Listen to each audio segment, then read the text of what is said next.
And we're live.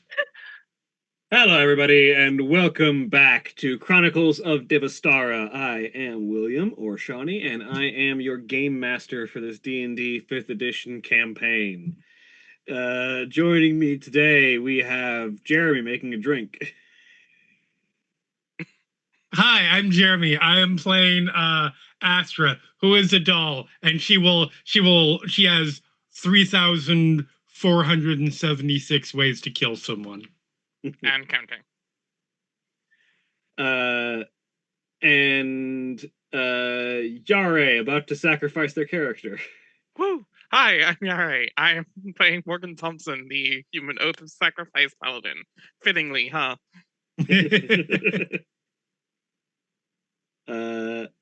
And Katie, about to remember what happened last time. You know what? Anyway, that's your job. Hi.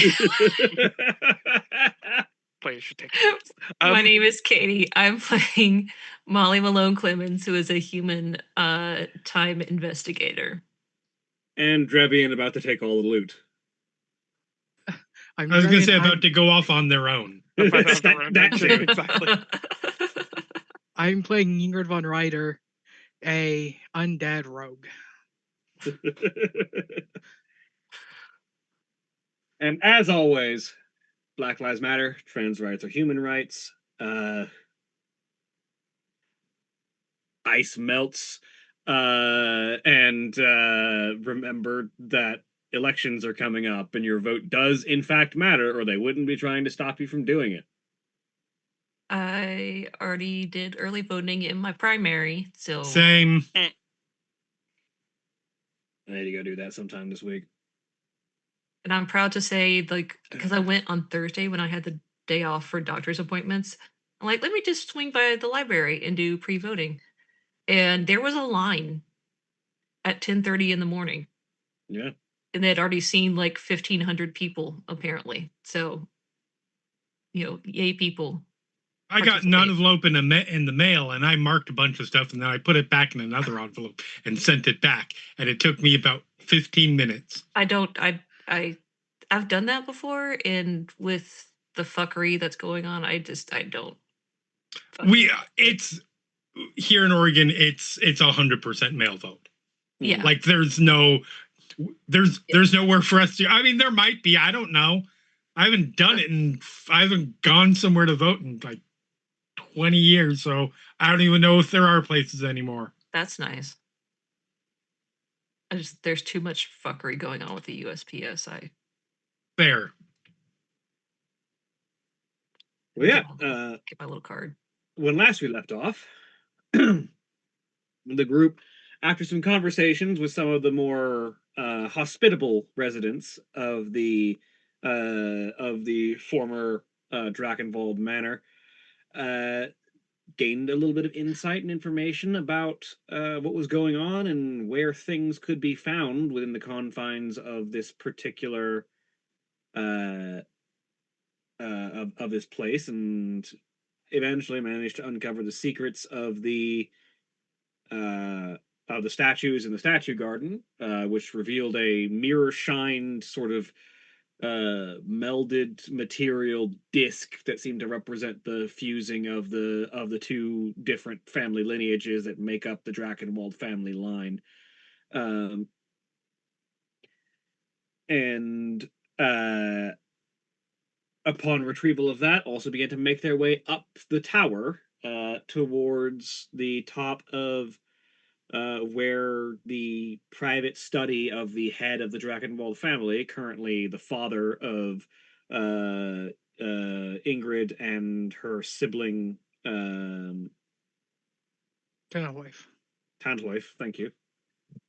I don't know why his name left me. It's now very unique. This shit.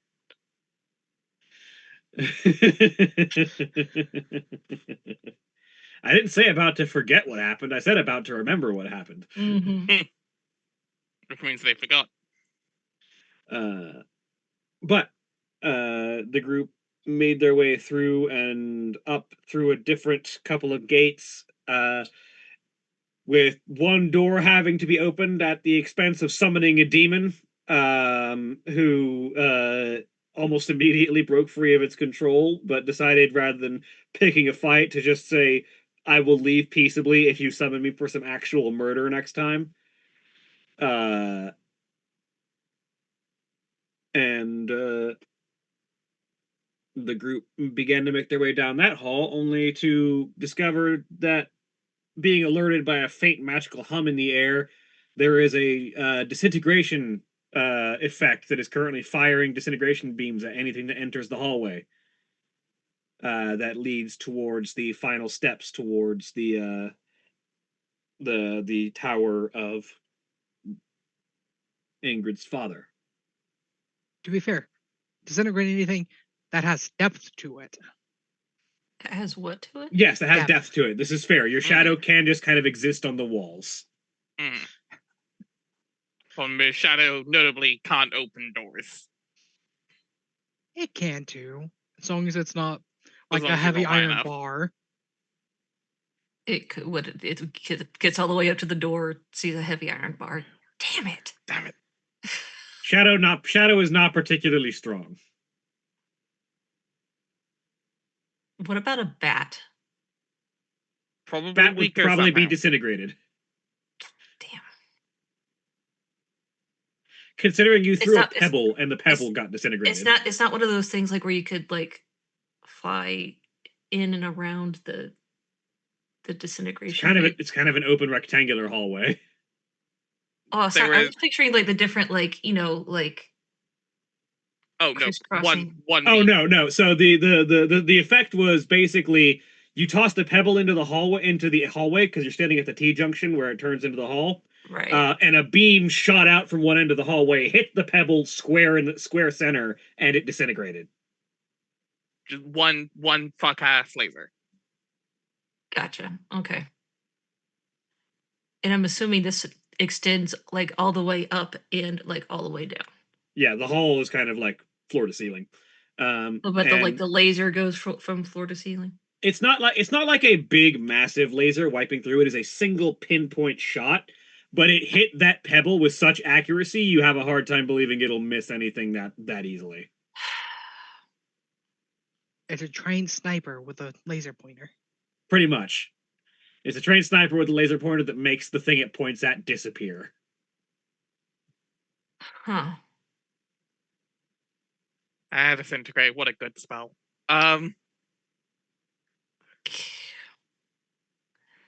Is there a way to like, not that I have any ability to do this whatsoever, but I'm just thinking outside the box here, to like go out a window and go around like on the wall and get to the tower, not through the hallway? Probably, but then you have to figure out how to get in. You're not certain that there are, well, if there are windows, you're not certain that they aren't A, defended, or B, just going to be hard to get inside. Don't we have things that can make windows? Do you? I don't know. While That's- Molly is considering that, Morgan's going to take the plate. You have a shiny, swirly metal plate. Well, Cool. not exclusively metal. It's kind of a mix of Yeah. materials, but yeah. It's like metal and gem. Mm-hmm. Yeah, it's like gold and like crystalline like quartzite kind of Yeah. swirled together and then given a surprisingly mirror sheen. Yeah. He's just gonna try to. He's gonna take a deep breath. All right, wish me luck, folks. Hold it up in front of her like it's a shield, and step in putting it between her and the. Make me a dexterity save with advantage.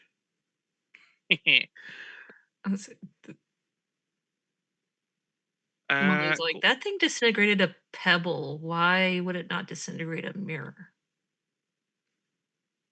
Because this is an oddly shiny mirror that Yes. we got by being Magic. pointed directly here. Absolutely no reason whatsoever. Oh, okay, thanks. 18. 18. So yeah, you step out with this mirror held in front of you, and yes, as you hold the mirror that was provided to you by the statue that only relinquished it when you pointed the other statue directly at the tower that has this trap in the way. You see at the end of the hall a like claw-handed statue holding a like deep jade green orb in its hand. And as you step outside, you see energy gather in the center of that orb, and you sort of bring the shield up, and this disintegration beam launches out of the orb in your direction. You bring the shield, you hold it in front of you, and the shield seems to like glow this sort of faint green as it seems to almost absorb the disintegration spell, and then it emerges back out in the same direction, passing through, striking the orb itself as it basically absorbs and rebounds it. And then the green orb in the claw of the statue disintegrates. There do not appear to be any further disintegration beams forthcoming. Congratulations on not dying. I tend to be pretty good at doing that. Yeah, 6.5 out of 10. Higher rating than I'm normally getting from you. Now let's go before the trap possibly rearms itself. Correct. Yeah, this would be like Still holding the mirror in between them and the orb, the claw, just in case. Do walks along. Okay, you make your way down the hall. all huddled behind this mirror. At the end of the hall, where the claw statue is, you find a large, heavy oaken door with iron bandings for structural support and integrity, large ornate keyhole present for interaction. Tries the door. It appears to be locked. Tries to pick the lock. Roll me lockpicking. Sleight of hand with advantage because you have proficiency with these tools. 26. Very nice. DC was 25, so good.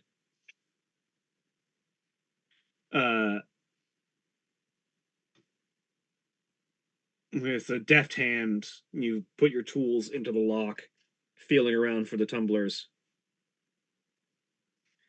There's something familiar about this lock, you realize, as you put your tumblers through.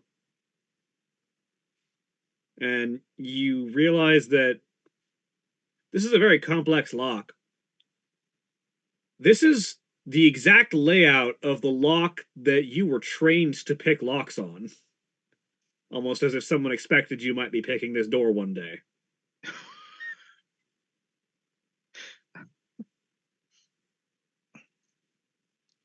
That is concerning. Move through familiar motions, and the lock clicks and turns as if rote practice.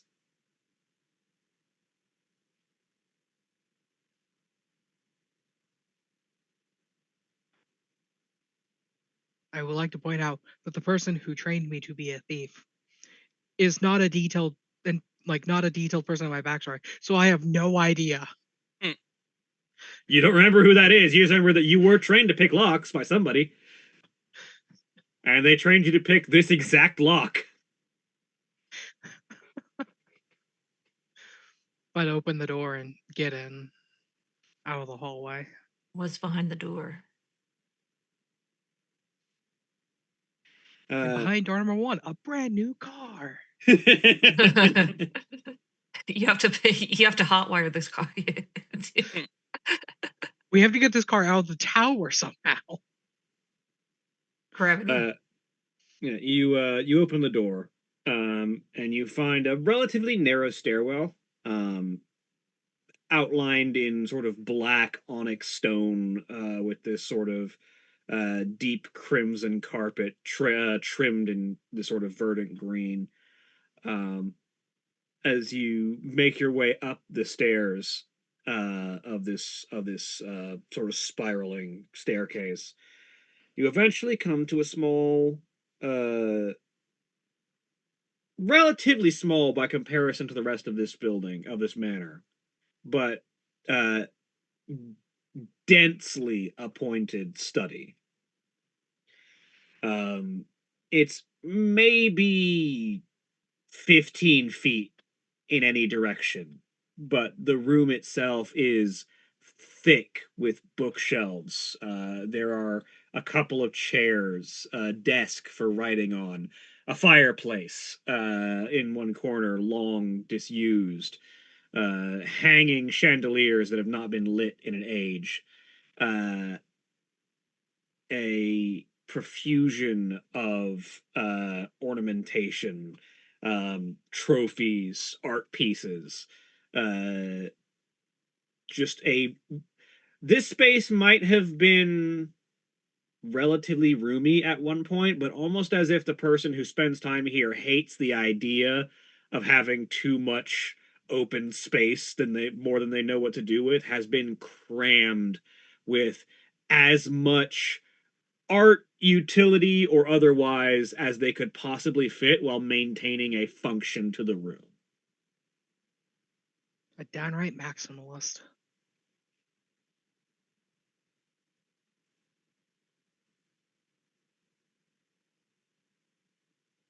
You get the sense that you're sort of getting an idea of your father's character in that he didn't really want like a grand, like overblown study for keeping his work, but he didn't want it to feel barren or empty. And so as you look around, you can see there are reminders of family laid everywhere. This is a place that feels like someone spent a lot of time living here as a someone wanted this place to feel comfortable and a reminder of what existed outside of it while they were here.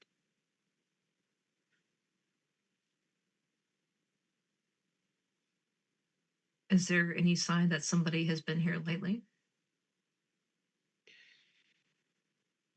The area could have collected a significant amount of dust, though, as you sort of step into the center of the room and look around, you do see the bright green flame that is the Death Knight that has become your father's head as he sort of like rides the exterior of the tower, seemingly on a pattern of habit, as he just sort of sits atop this roving nightmare steed that just sort of carries him aloft on the air as he trots around the exterior of the tower. You see just the faint green glow emitted from his flaming skull face as he passes by a window.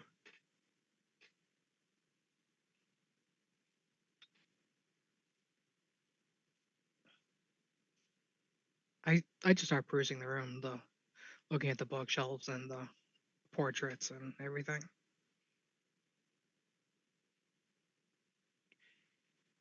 Are you looking for anything in particular? Not at first. If you look around, there are a variety of different books on different topics. A lot of histories, artwork. As you sort of flip through any of the histories, you find that the text has been worn out, either by time or the magic that has worn out most histories. You look through engineering manuals and arcane scriptures about various spell works. You find a number of different devices and tools that sort of give you the idea that your father in life might have been not just an academic, but kind of a tinker. He seems to have had a habit of trying everything. Anything that could be learned, he wanted to. Any talent that could be mastered, he would at least give it an attempt. He seems to have practiced, at least dabblingly, both arcane and divine druidic magic. He seems to have spent a decent amount of time learning basics of engineering and physics and various other sciences. He's a true polymath, but perhaps not an expert on any one field.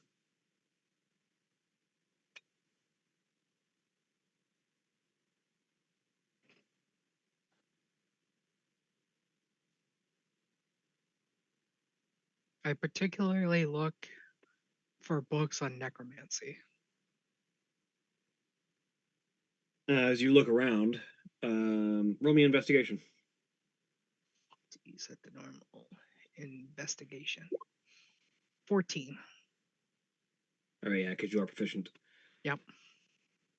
With a 14, as you look around, you get the sense that practical books on necromancy will probably be stored elsewhere, like in ritual rooms where they could be put to use, but there are some theoretical, like, treatises on necromancy, on, like, the art of reanimation, the properties of souls and how they do or don't interact with certain necromantic rituals, the separation of soul and body, the dividing lines of when an undead is useful or not for determining any information from the person that they once were, etc.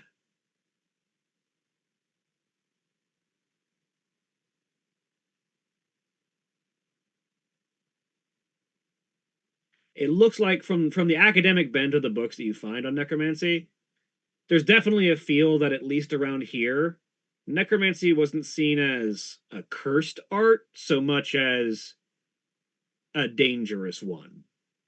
Sort of like a sword can cause good or ill if wielded in the right or wrong way, so can necromancy. There seems to have been a sense that some of the art can be used to help those that still live, and there are certain aspects of the art that can be used to cause immense pain and suffering.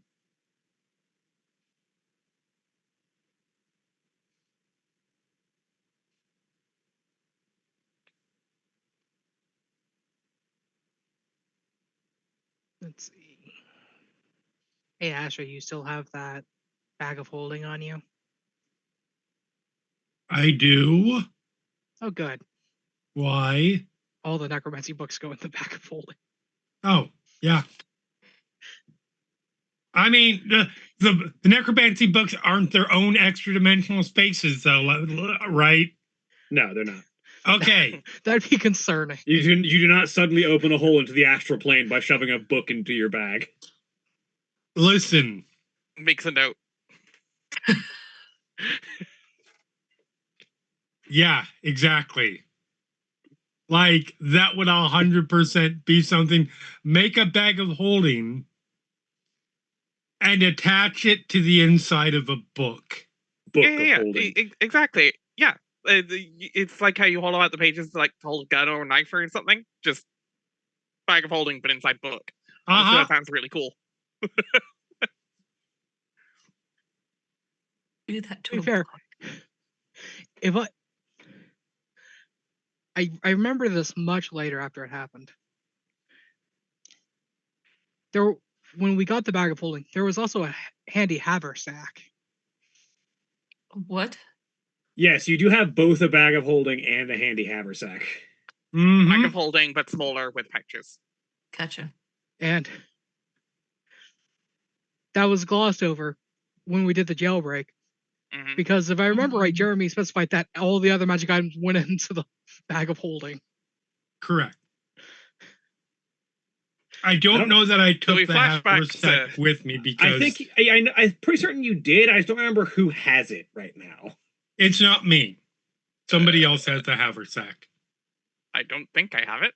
No, I was. None of us particularly claimed it. Like, so yeah, I could have it. And I think Ingrid can have it. Yeah. Yeah. Mm-hmm. Yeah. I'm. Yeah. But particularly, I mean, when we got it, it's like we could have very accidentally. Oh, 100%. Oh, into the astral sea we go. I mean, that's one way to get out of a building. If you got a way to get out of the astral sea afterwards, sure. Yeah. Asher banishes herself back to the material plane. That's what we call a tomorrow problem. I mean, theoretically, you could do that. Yeah. Because in No the reason you astral sea, you are not on your native plane. So if Yeah. you banish yourself while you're in the Yeah. astral sea, you go back Uh-huh. to your native plane. Legitimately It's an just a option. question of whether you can actually banish yourself. That is the Yeah. question. What is the word But- of banishment? 5e. You can banish everybody else, and if somebody else has banishment, then you guys can can sync both up like and at cast the it on same yourselves, time. yeah. Ready? Yep. 1, 2, and you have to time it really well. Yeah. Okay. It just says one creature that you can see. That typically includes yourself, yeah. Tends So to I guess include you yourself. can banish yourself.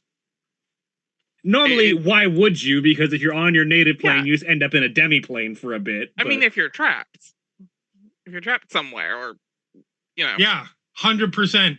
there is no reason you can't. Generally, Oh, why look, would The problem is, cases? it wouldn't work if Astra do it on herself, because if the target is an aberration, celestial, elemental, fey, or fiend, the target doesn't return if the spell lasts for a minute. The target is instead transported to a random location on a plane associated with yes, its creature type. they adjusted that one so you don't have to worry about native outsiders and shit like that Mm. in the current rules of D&D. Yeah, I mean, however, I'm none believe of Astra's those things, construct. so. So outside of those types, you go to a harmless demi-plane, Hmm.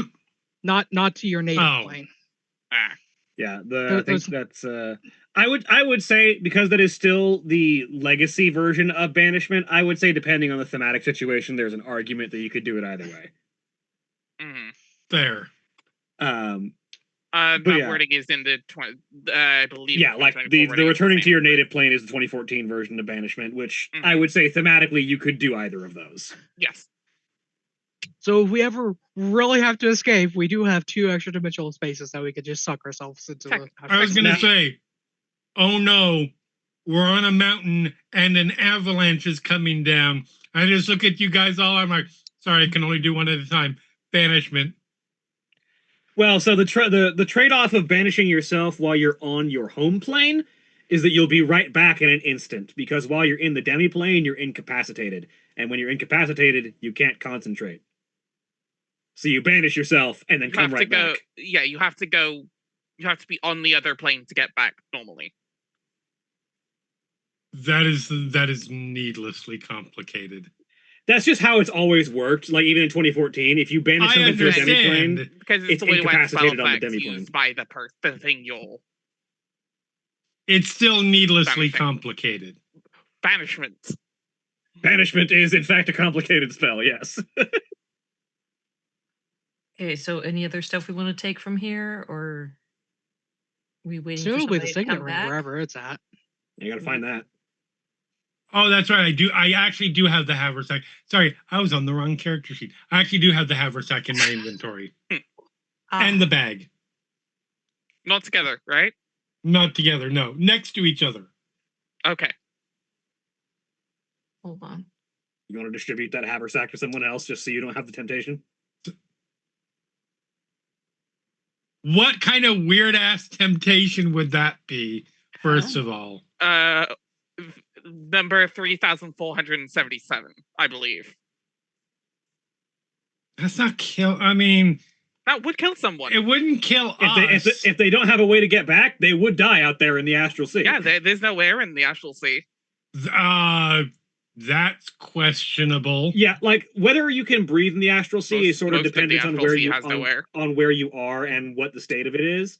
Because the astral sea is kind of psychoactive. It kind of depends on how you react to it. To be fair, I'm just if gonna they don't have a say- way back, But there they are die of things old in the age. but there are things in the astral sea that will eat you. Oh, absolutely. Because I am literally at the point in Vecna Age of Ruin, Eve of Ruin, with the Saturday Night group where they are in the astral sea and they don't have a ship.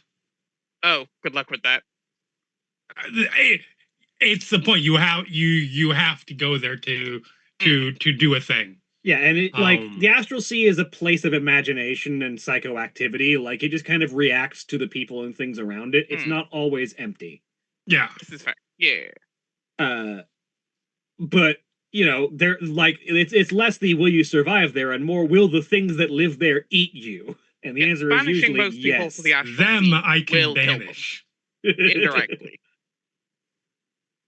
To be fair, If nothing else, if they don't have a way back, they die of old age eventually. Yep. Oh yeah. For Or sure. they fall through a portal into some other plane that might probably kill them. But Anyways, books into and Yep. continue looking around. Hmm?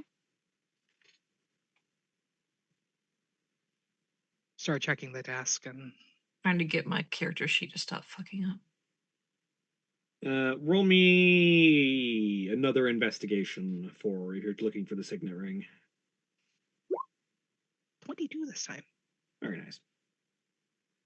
With a 22, you sort of look around the desk, start feeling it, adjusting around it, and you realize that one of these drawers is hollow. So you sort of pull the drawer all the way out and feel around the bottom of it until you find like a pinhole shaped catch. And you grab the quill off of the desk and insert the quill underneath the drawer into the pinhole and lift the false bottom of the drawer up because there's no way to like pull it up from the inside. You empty the drawer out, lift the false bottom up, and find inside a couple small sheets of paper and a signet ring. I examine the sheets of paper. You look at the paper, and it appears to be a missive or a letter. As you look down to read it, it appears to be addressed to whomever finds this letter. Whom it may concern. The letter says, Before I get into the body of the letter, I tell Tenohoif to come over here. Mhm. And I sort of walks over. put the ring on him. Put You're the ring on him. heir. He puts it. You put it on. He looks at it. There's a faint, like magical ripple as the ring responds to him. But you don't know exactly what it did, other than just there was a faint sense of magic happening. And then I read the letter.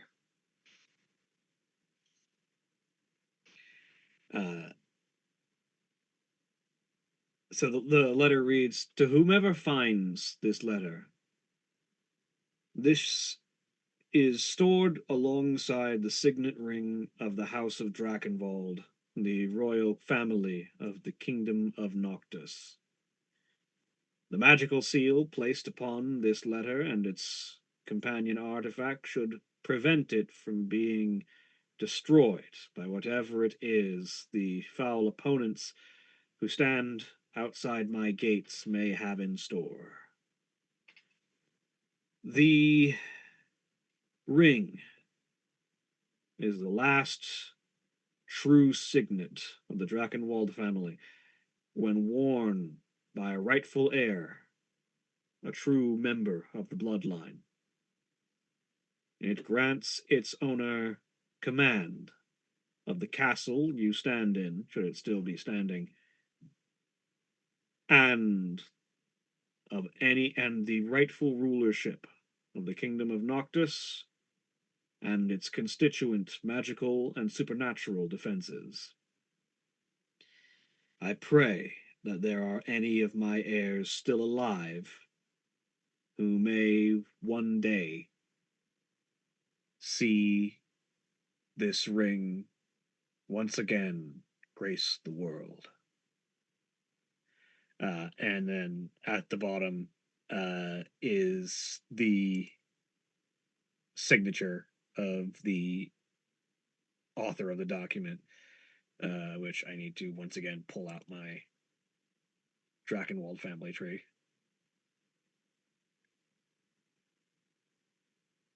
Yeah, with the signature Catterick Dorhadas Valentin Drakenwald.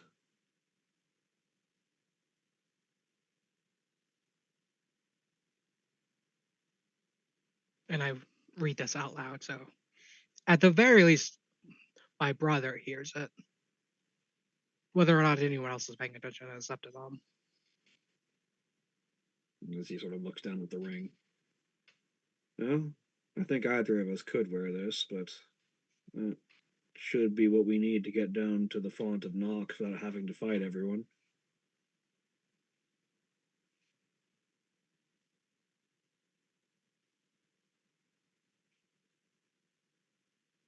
In that case, do we want to keep looking around, or do we want to get straight there?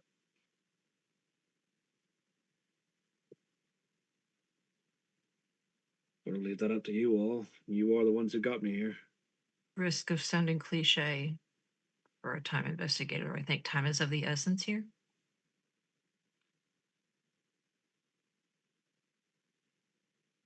I mean, there's always more to explore here. And Well, undoubtedly so.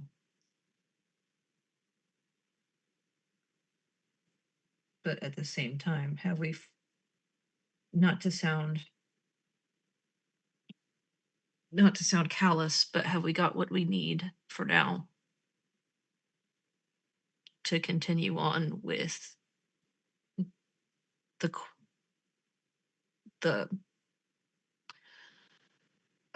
quest at large, as it were?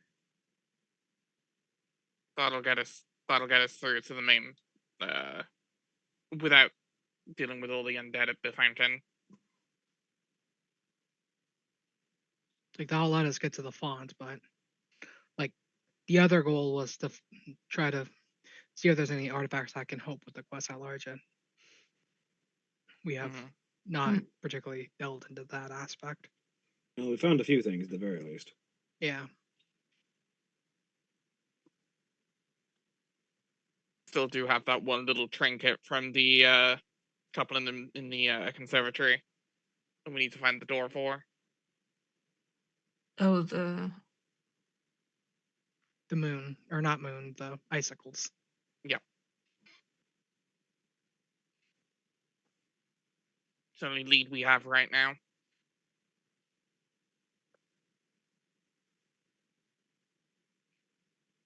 And then there are trinkets that go on the statue outside that supposedly does extra things. Mm-hmm. And then there's all the magic bullshit that's in this tower below us. Yep. I am just trying to reconcile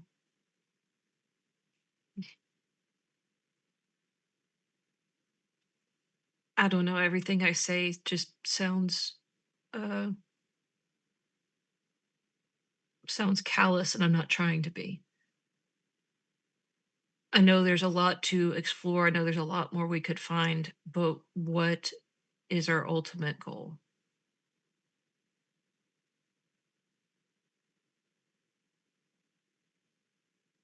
That's Ultimate a good goal in the question. context of the castle, or ultimate goal overall? Well, let's start with the castle first of all. That'd be What's- fixing the fountain, surely. What's I believe the ultimate goal can be best summed up as see if there's anything useful.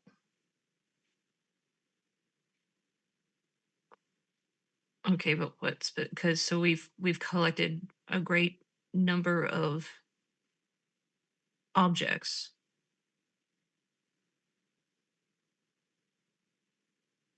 How would we go about, because this is, don't get me wrong, this is a fairly large castle. How would we go about looking for all the hidden nooks and crannies? I mean, I can use detect magic, but I have a feeling like it would light the whole fucking place up, because this place is filled with magic.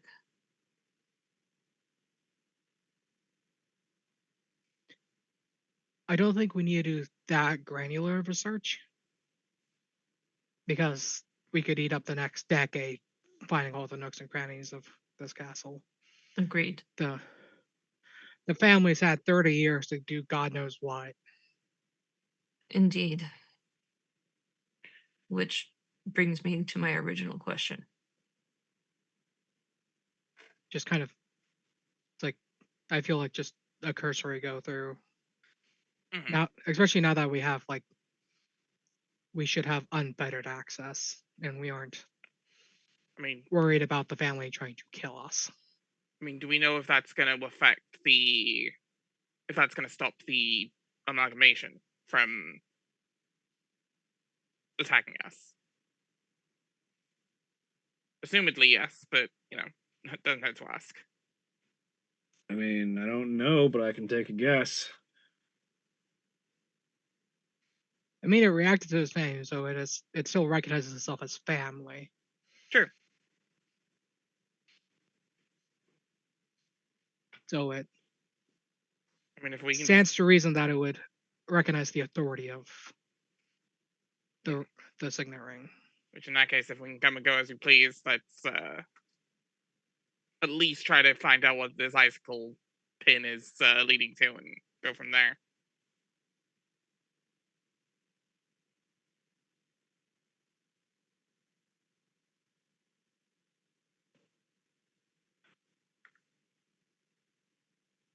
Well, we had a thought about it, but we sort of got sidetracked by finding our aunt's divination room when we were in the when we were in the Winter Hall. Mm-hmm. So let's take another trip back to the Winter Tower and go from there. Before that, we should, since we're already in this tower, take a cursory, like instead of Yes. speed running the tower. Mm-hmm. Like,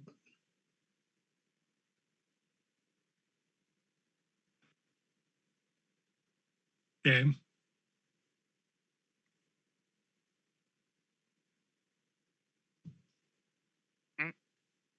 After you, then. start heading back down the stairs. Get to the bottom of the stairs and pick up a pebble and throw it in the hallway to make sure the trap's not rearmed. It does not appear to have been now. Okay. And back out down the hallway.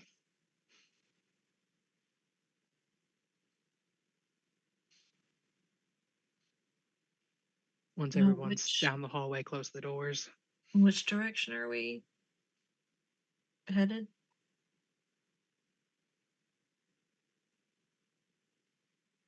Because I know we've got the 4 elements thing going on. I don't know which element we're currently. The 4 seasons were in spring. We're in spring. Okay. And we're looking for winter. Which is the North Hall. Which is this one here.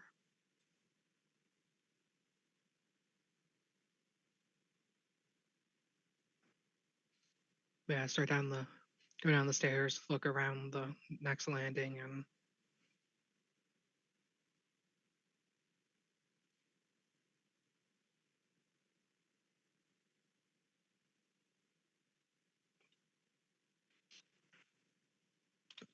Yeah. So as you make your way down and sort of looking around on the tower, this place appears to have been largely used for ritual purposes. The archaeologist's favorite term. But as you look around, a few things that you do find of note as you're wandering. You find a teleportation circle,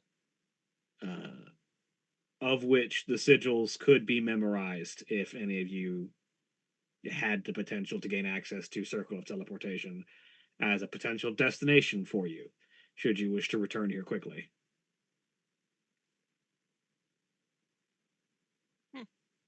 I would make a note of the circle, like transcribe the sigils onto a paper. And also, who's with you? Like, who's your current party? 5 and I believe it's the 4 of us and Tenno wife.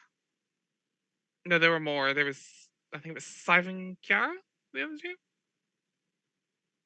That tracks.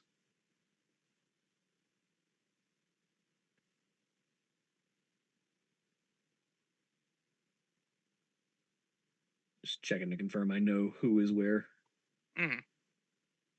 Because we had the fight at the start of the dungeon. Right. Against the gargoyles in the first guardhouse. Yep.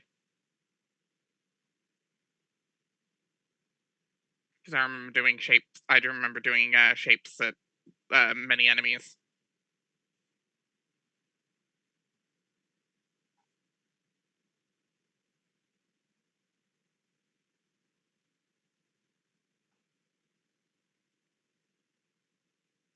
All right, so but yeah, the rest of the hall is mostly, from what you can tell, reagents, arcane books, lots of wizardy shit. Okay. I note if any of the books are necromantic. A few, not like, a few are like spell books that contain, like, you get the sense that here in this tower, a lot of spell books that are here are sort of divided by category because they're sort of for general purpose by any of the family members who might need to look for a specific spell. So you do find a few spell books that are explicitly dedicated to like understanding and the practice of necromancy. I snag those. All right. One thing that you might find as you're looking around, go ahead and roll me perception. 19.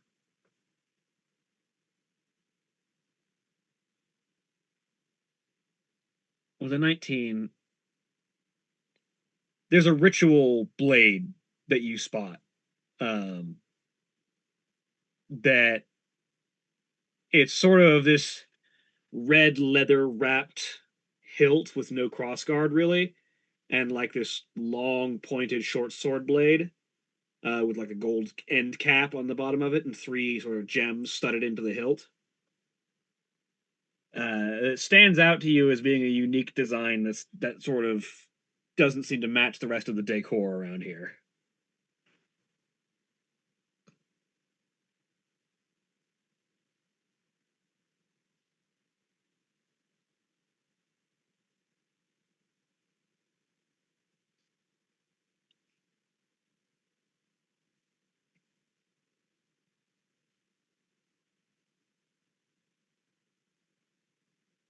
Sorry, what doesn't match the decor? A ritual short sword. Is it something that I would recognize? Potentially recognize. Roll history. It's unlikely, but maybe.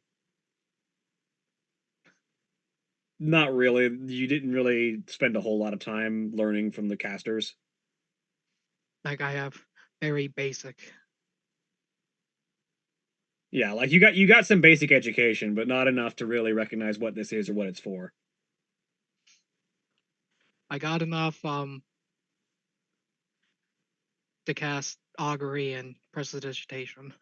Pretty much.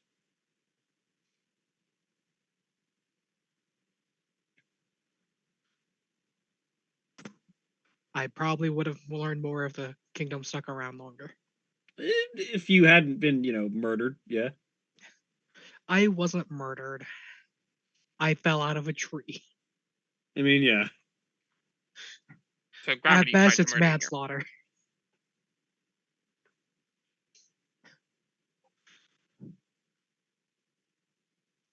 But I mean, was it a premeditated fall out of a tree?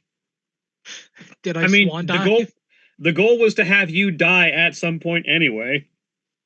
Circumstance just did it before they could get to you. And then they never found me. Yeah. Getting off on a technicality, the best kind of innocent. Technically correct. The worst kind of correct. Intended to murder, did not get the chance to murder. So they're charged with conspiracy to murder, but not actual murder. Yeah. I'm pretty apart sure from all the murder they conspiracy actually needs did, they murder just to don't have an happen. actual charge. Yeah. No, you can. No, you can get conspiracy. you can be convicted for conspiracy. No, I know, murder. but they also did actual murders, so Yeah, there were actual murders as well. there's just not one additional charge on the list. Anyways, I also asked Tenoway if he, but it's like, rather, you're more martial than anything, so you probably don't know what this is for either, do you? Not really. There wasn't a third sibling to round out the trio of us who learned all the magic, unfortunately.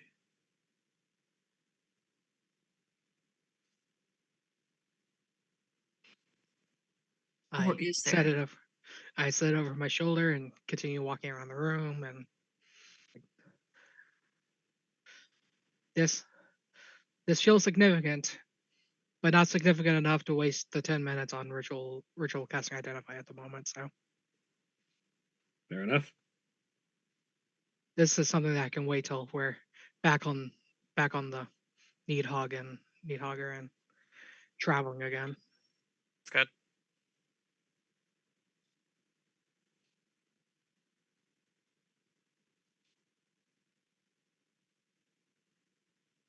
All right. You make your way elsewhere, back towards the winter wing. And you make your way up the stairs. Well, first off, you make your way into the winter wing and you hear that stomping noise again. You're just gonna keep Yeah. duck, dive, dip, dodge, and duck. You want to say that again? Duck, dive, dip, dodge, and duck. Well, this is the moment to see if the ring actually gives us unfettered Dodge, access. duck, dip, dive, and dodge.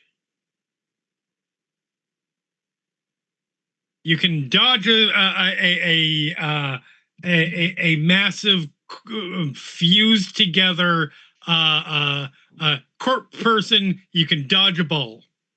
I legitimately thought you were going for you can dodge a wrench, you can dodge a ball. Yes, but it has to be tailored. Yeah, I know. I Situational. just thought you were going to do the joke straight. Well, Why we would- can find out. Why would they do anything straight? Valid. I thought that as soon as I said it. Fair point. You make your way into the hall.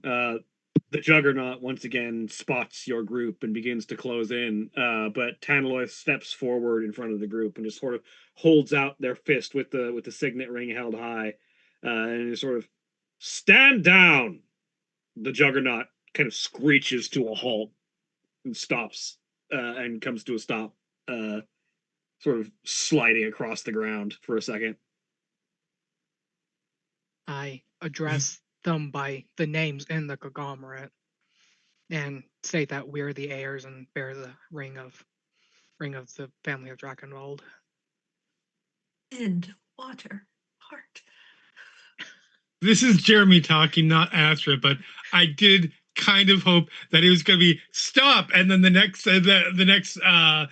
thing that we see is the thing just biting his hand off. When you raise your hand up, my immediate thought was he just runs up and goes to fist bump you, except it doesn't stop at the fist and just carries through. Fist bump too hard. Yeah, the heads that make up the skeletal amalgamation sort of look over at you as you speak, and then back at Tanaloth, and there seems to be a recognition, but it doesn't seem to be able to communicate.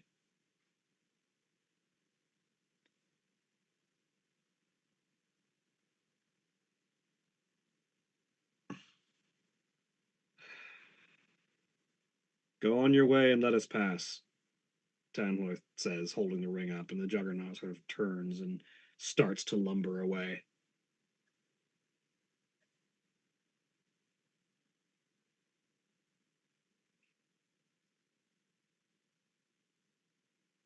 Even if it did, listen, I was slightly concerned it was going to just slide into us on the floor. It's a possibility. But with that cleared, you make your way up to the second floor. And here you find that the second floor is dominated largely by a singular room that takes up the majority of the floor space.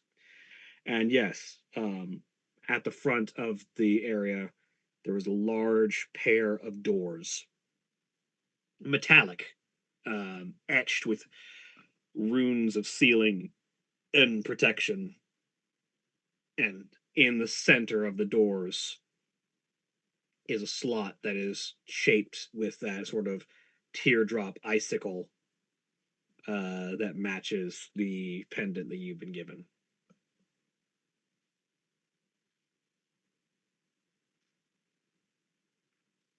Looks like we found what we're looking for. Mm-hmm. Take the All the runes in that make me slightly concerned. Are they to keep something out or to keep something in? Only one way to find out. Science. But does Well, we're here. When else are we going to do it? Next Tuesday? Come on. take the trinket into the door. You set it into the slot. The runes sort of flash faintly, and then the door slides open. Inside, the area interior is low lit, but as you step inside, purple flames begin to flash into existence on braziers hanging from the ceiling, and the area is lit in this off blue, sort of purplish illumination. And sort of stepping, emerging, you hear the thump, thud as a monstrous metallic bull begins to loom its way out of the shadows in your direction. Sort of vaporous green smoke issuing from its nostrils as it steps forward. Tanaloy sort of looks at it. I see this room has a defender, he says as he steps forward and holds up the ring. It looks at it. And this enormous metallic bull sort of looks at the group of you, looks at the ring, and then sits almost like a dog, just sort of lowering its haunches onto the ground and looking at the group of you with its sort of blazing eyes, just sort of observing your presence. As you look around, since you came to this place after you got the signet ring rather than before, and thus do not have to fight the Gorgon. Mhm. What if we really want to? I mean, you can get petrified on your own time, I guess. Get stoned on There your are own supply. so many jokes to make. Yeah, exactly. Right Getting now. stoned on your own supply. Exactly. Yeah, that was definitely the direction that I was going to take it. Mm. Astro would be the one to get rock hard.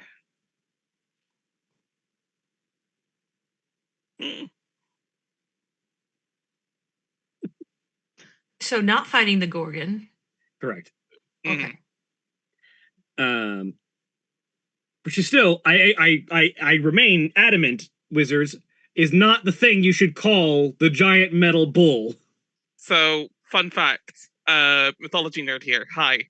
There are two different mythological beasts known as Gorgons from different cultures in different books. Correct. Yeah.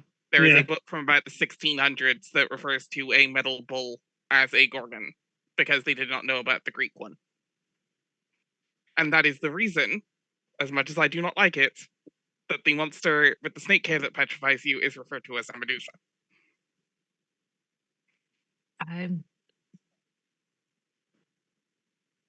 There are multiple monsters that come from that book So in the monster manual. So this bull is just sitting there. Yeah. It's the history of four-footed beasts from 1607. That's the one. The Libyan beast. Yep. Or Gorgon. Yep. It's so weird.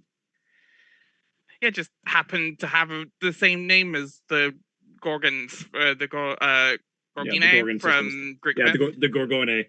Yeah. Yeah. But yeah, as you look around, I go pet on. the bull. You pet it. It sort of snuffles a little bit. As you look around, this appears to have been an armory of sorts. And this creature appears to have been selected to guard it.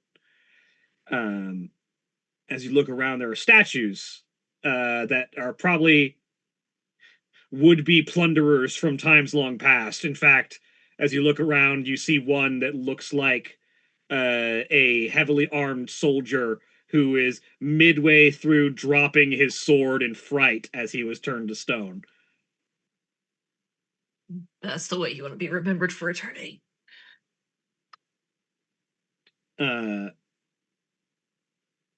But hanging along the walls, it looks like most of this place has been plundered. despite the Gorgon still being present, someone must have found a way to either deactivate it or get around it at some point. But there are still some select items hanging around.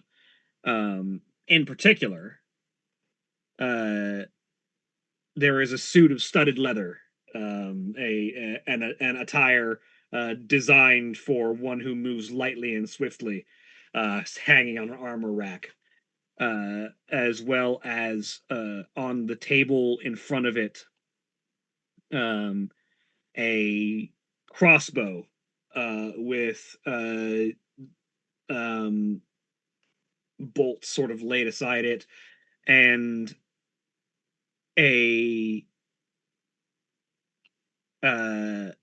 small baton that looks like a pair of wooden sticks that have these sort of like channels with glowing blue energy running through the center of them that seem to like click and interlock together. This appears to have been designed as a set of items that are laid out together.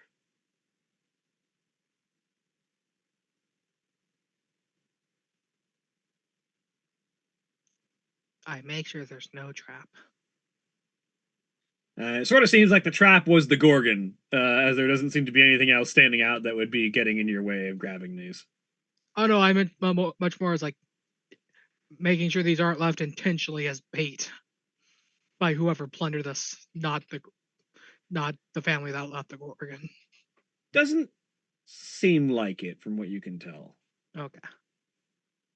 Said that, and all I can think of is not the Gorgon.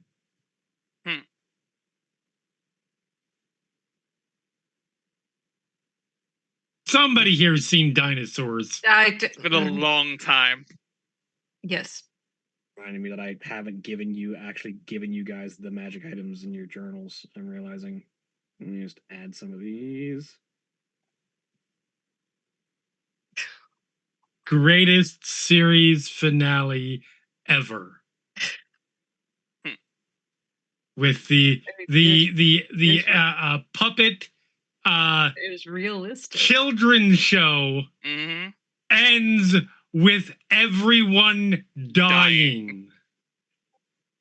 Because why the fuck not? It was ABC and it was the early 90s. Because you could do stuff like that. Because they are dinosaurs, and what happens to dinosaurs but the Ice Age? So good. A lot of things happen to the dinosaurs besides the Ice Age. I know, They but were around the wrong time. Mm-hmm.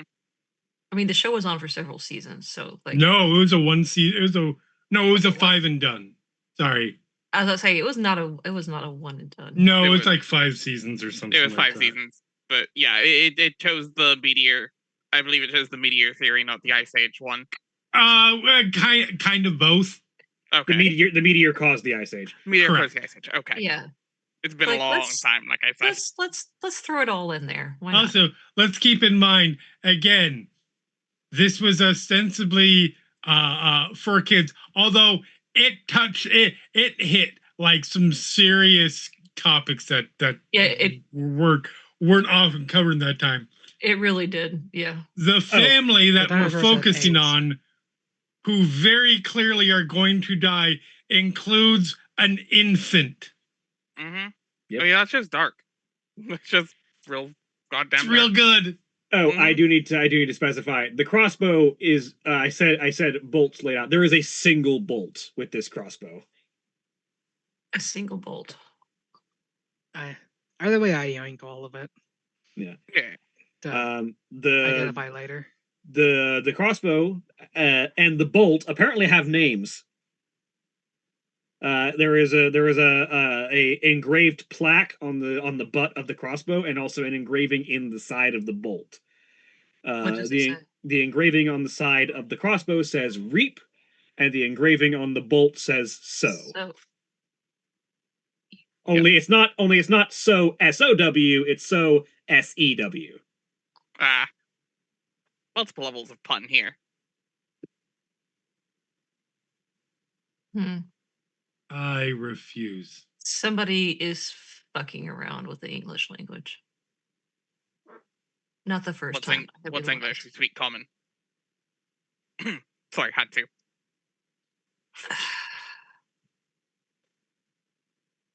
Listen, potato, potato, tomato, tomato. Let's call the whole thing off. But yeah, yoink all these items to identify when we get back to the Needhog. And into the bag of holding you go, and into the bag of holding you go. You pick up, just because I want to make this quite clear. You pick up the baton that is like the pair of rods, and you sort of accidentally twist them to where the two stones on the sides line up. And as you line the stones up, It's a a bop it. beam of crackling electrical energy shoots out of one end of the rod, Lightsaber. and forms what almost looks like a baton, like a baton staff. It is a lightsaber, but a bow staff. I mean, you know, it's single edge, like you're talking like Okay. baton, like smack someone with. Okay.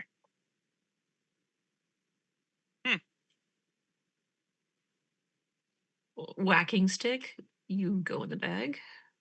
Yeah, and as You you twist it back. as you twist them so the studs no longer align, the blade recedes. See, you kept so this. I'm just like, twist it, bop it, flick it, tap it, whatever. Pull it. Kill it, kill it, Back up, flip it, rub it down. I think my ball. bop it's broken. I keep saying the same thing. kill it. No.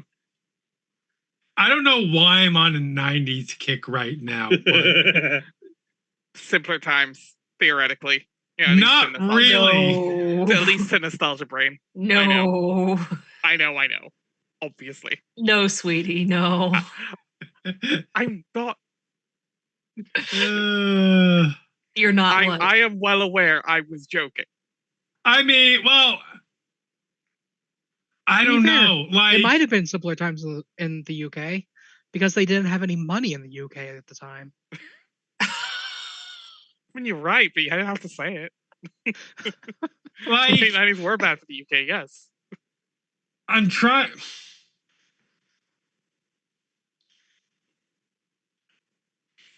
It was definitely like shit was bad in the 90s, but like I'm aware. but It's gotten look worse. the fuck around. Yeah, it's gotten worse.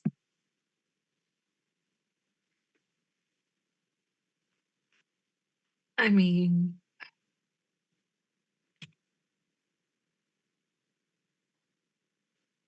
mean, the Orange Fascist was only in real estate at the time, not politics. Mm-hmm. Yeah, he was only taking out full page ads calling for the death of innocent people. Mm-hmm. And still friends with the pedophile. I mean, what? Yep. So shove all the loot into the Scream bag. 2. Loot into the bag. And aside from that, you do also find a couple of different things of note. You find a ring that is way too large for any of your hands. And I call that a bracelet. Keep it secret. Keep it safe. That's the term you're looking for. To be fair, there's a difference. The ring we gave in shape. The ring we gave Tennehoif is already too big for Astra's hands. That's fair. But this is like a ring, like it's shaped like a ring, like it has like the weird gem inset and everything, but it's like yay big. I've seen bracelets that have that are shaped very much like rings. So what I'm hearing is it's not a ring, it's not a bracelet, it's a choker. No, legit. Like solid metal choker that. Hey, listen. That has no clasp. We don't kink shame around here. Like I'm no. I'm not kink shaming. I'm kink asking how and why. All I can think of is there is jewelry that you like have permanently like welded, like usually bracelets. But yeah, that comes to the kink asking how part. I mean, you can do a lot with a blowtorch. You can do a lot with reduce and large. We got that too. Some people are into that. Yes. You want to be boring. But yeah, there's that. There is a weird looking bracelet that is actually a bracelet. And So a it's- choker. An astro-sized choker, yes. It's like a weird set of wooden slats that latch together, and they're like is what appears to be a crossbow on one end of it with like a pair of finger rings attached to a string around it. Oh, so like you can launch the crossbow from like wearing the bracelet? If you were to take a guess, yeah, it looks like the rings attached to the trigger of the crossbow, and so you can basically attach the crossbow to your wrist and fire it by flexing your Oh, hand that's cool as hell. and pulling the rings the right way. But Oh, I sounds like that. great shit. Wrist-mounted crossbow sounds cool as shit.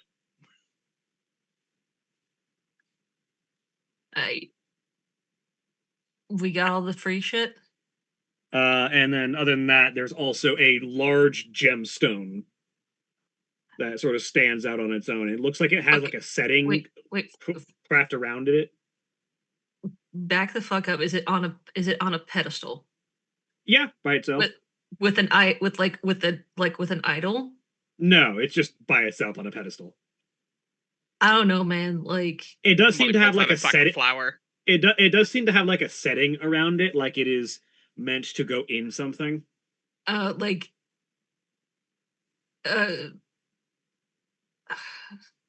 Molly's just like, y'all be careful with that because this reminds me of something I've seen before where like you lift it up and then like it sets off a trap and then we all have to run for our lives.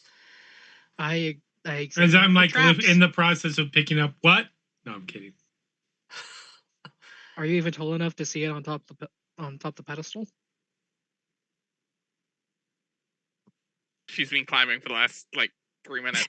While everybody else is As discussing. everybody else is talking, Yeah, I'm just like, That's that's how it Just in works. the Like, background. if you've ever seen any child's play movie, there's always some conversation going on, and then Yeah, you while see something's Chucky silly in like the background. climbing in the background.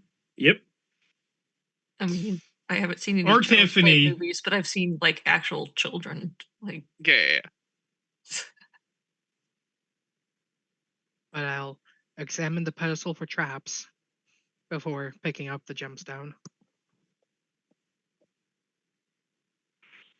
all of a sudden we hear John Williams music. Roll perception.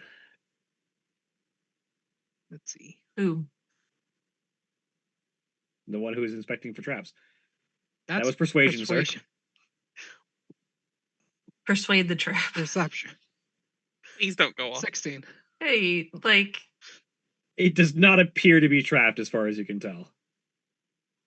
Yoink.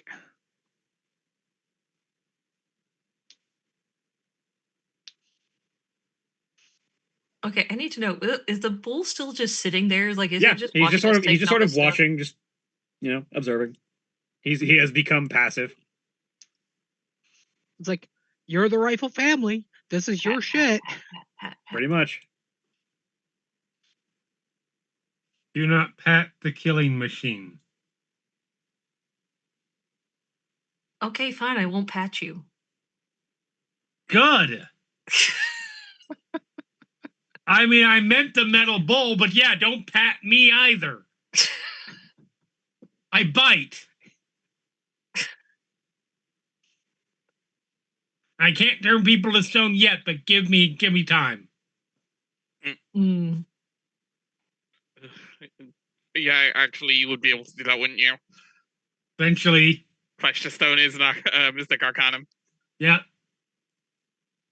All I can think of is we get a bottle of the Gorgon's breath and just like rig up a mechanism in Astra's chest that you can breathe out. One has a Gorgon's breath weapon one time. Don't give me ideas. Yeah, but then You we are a have to like construct, so use surgery on Astra, and I don't know if she wants that. I don't know. Astra probably would like another way to kill people, especially one that they don't expect. Maybe. Okay. But not at the moment. So we've got crossbows. We got some questionably categorized jewelry. We've got the Set of armor. set of armor. We've got this big fuck off jewel that did not set off any traps. Is there anything else? That seems to be the majority of the things that stand out. Is his still a basic armory? You can find pretty fine examples of just about any standard piece of weapon or armor that you can find in the core rulebook. If you were looking for a specific piece of non-magical gear, you can probably find it here, as far as weapons and armor go. But that seems to be the stuff that stands out for like magically interesting or unique looking items.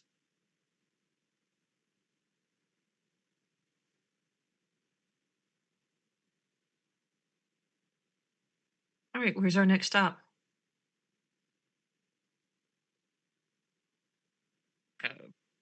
We've been Crampton, I would assume. we've been to spring, we've been to winter, We've been to summer. we've been to summer. I mean, we found the useful shit, so we could just leave. Yeah, We have been to fall because that was where we came in. That's right, the way we came in. no, we came in through summer. Or- Right, Okay. right. No, yeah. Full Because was we came in the library in summer. The Yeah. game room with the creepy uncle, Right, not creepy yeah. uncle. The questionable uncle in the The mirror. Cool guy, uncle. the guy in the cool mirror. one. And then the aunt and uncle in the music room. Yep. Uh-uh. Okay, so we checked that out pretty well. I think we can just hit the fountain Mm. at this point. Now, To the font, yeah. from where do we go from here?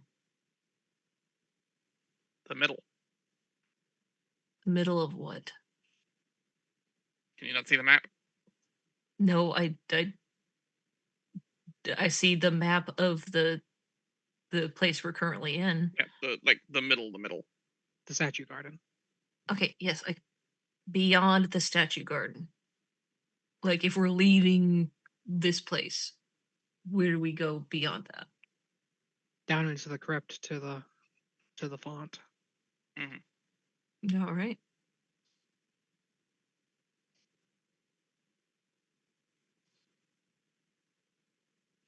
And well, we have been to all four wings. We have not thoroughly searched all four Sure. wings. But if we want to give another Right. search on some of them, we can. But But we Let's go do find. not need to. Let's go find the spooks.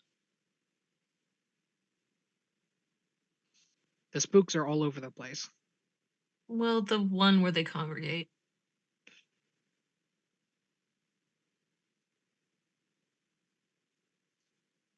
But yeah, head to the statue garden and see if there's a way into the crypt from. I mean, you know the way into the crypt. You head back out and go around. Okay, away from inside the castle. But while you're looking around, go ahead and roll me. Whoever feels like it can roll me investigation or perception. Go. Why not? one person or anyone, Anyone who or wants to. anyone and everyone. 6. 16. 17. 5. This makes We're sense, Molly. arguing. This makes sense, Molly. You're you've An been thinking about this for a while now. As you walk back into the statue garden and look at the statue of the gentleman again, the ring, that gigantic ring that you found in the armory, seems like it's about size for that statue's hand. The gemstone that you found also looks like it'll probably fit in the cane that he's holding. Yeah, why not? Let's try it. I see we have to strip out the statue. Got it. Hey, give me those accessories. I want to put them on the statue.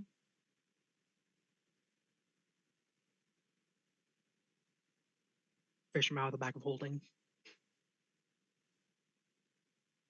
I put the ring on the statue's finger and the jewel on its cane. Yeah, so you put the ring on the statue's finger, and it sort of has this sort of like hand pointed, slightly sideways, like it's holding something gesture. You put the ring on the extended finger, and a moment passes, there's a click, and the hand extends to drop whatever it's holding, and out falls a small red gold laid crystal gem.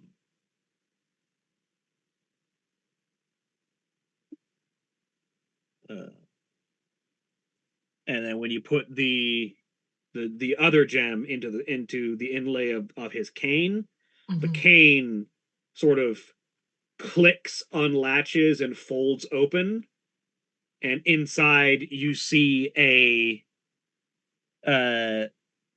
ornate damascened long blade, long sword, that seems to sort of have this elegantly wrapped hilt that sits on the interior. I pick up the jewel and I pick up or take out the blade.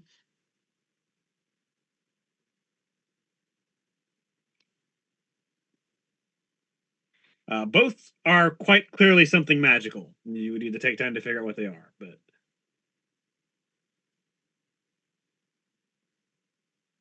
Would the blade almost seems to have a faint wind around it at all times, as if there's just like a localized low pressure area around it where there always seems to be a faint wind blowing around it. The gem is a little bit more inscrutable. More stuff to identify when we get back to the D-Dog. Yep. Have more stuff for the bag of holding. Morgan is eyeing that long sword. Bag of Yes. holding. Yes. And not now, when we get to it. I'm just, it's a good looking longsword. Morgan just wants to feel bougie. I would like a magic longsword.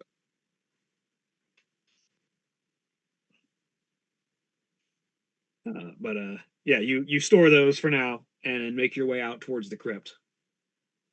I'm just waiting until you guys give all the magic items to me, and then I'm just going to teleport away.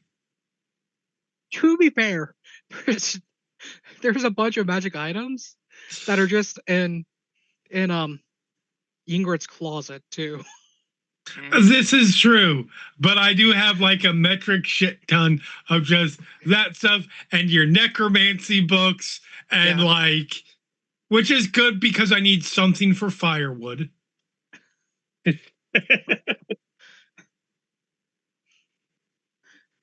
Yeah, something for good tinder. You make your way down to the crypt, and are allowed to pass by everything that would be getting in your way. And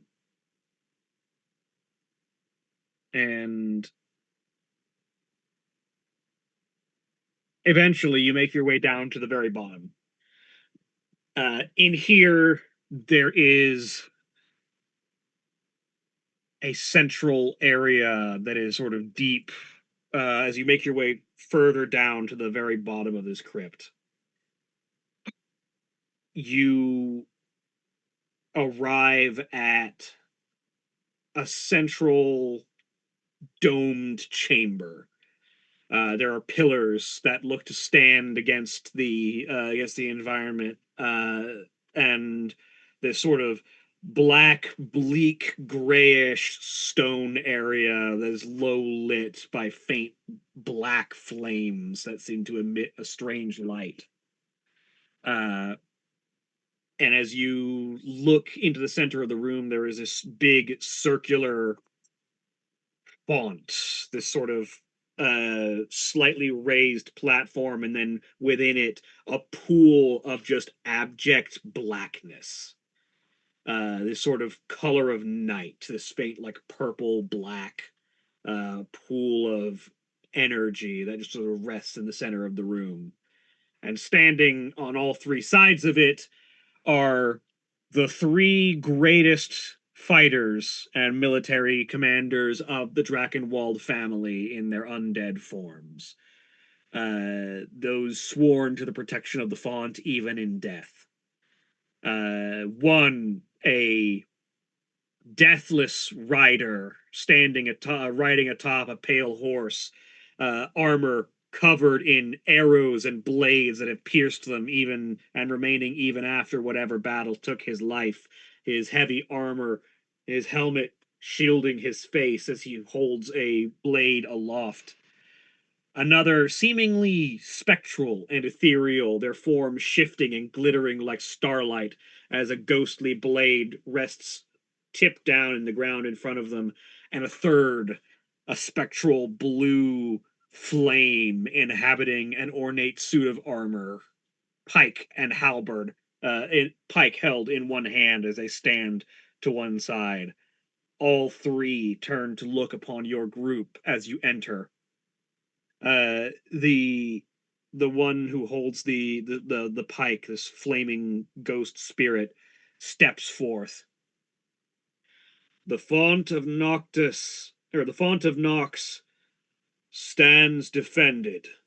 Ye who come to enter.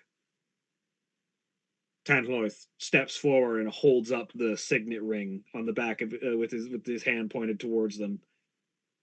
And we come to visit as the royal heirs of the family of Drakenwald. Stand down. We mean no harm.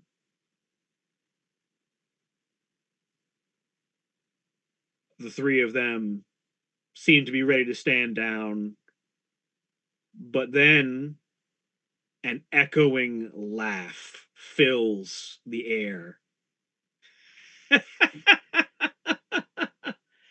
But what if I mean harm?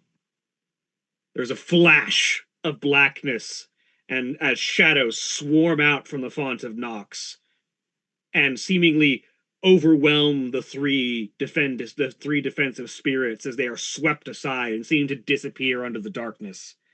As rising out of the font is a massive crimson robe that seems to rise up and stand before you.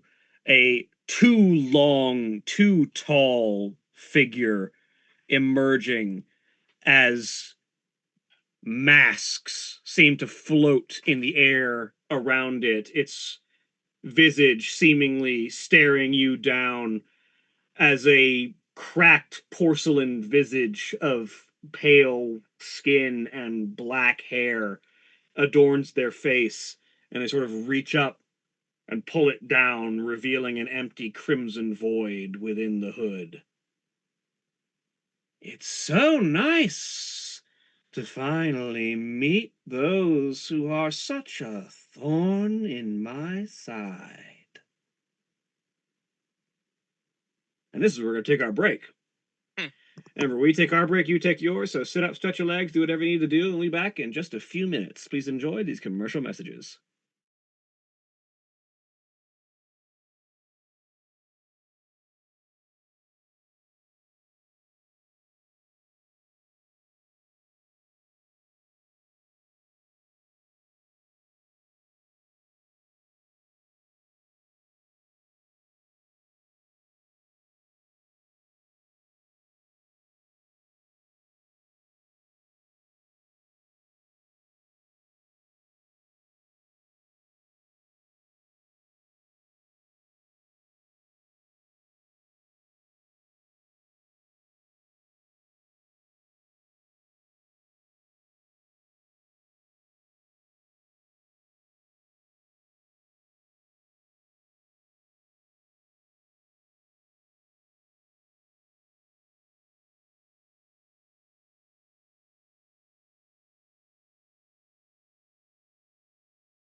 Okie doke. We're back. A dinosaur story. No. We are in the Antarctic wilds. It could be a dinosaur story. Hate you all. We have hit the holy trinity of dinosaur-based nostalgia media. We're back. Dinosaurs and Land Before Time. Yep.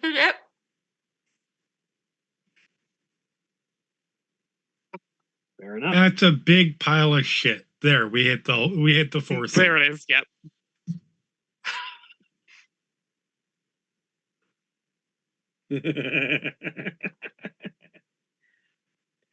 But yes, looming before you, above, hovering, just sort of standing out of the font of Nox, is this enormous crimson-robed figure, faceless in the darkness within the hood, who seems to be aware of who all of you are and has greeted you all.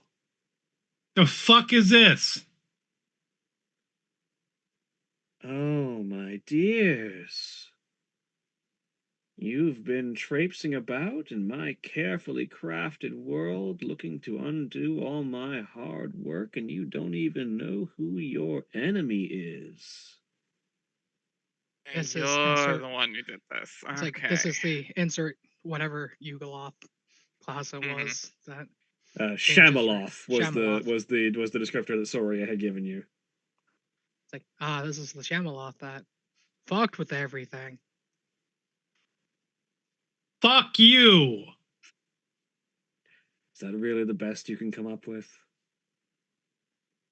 No, I can come up with better, but you're not worth it.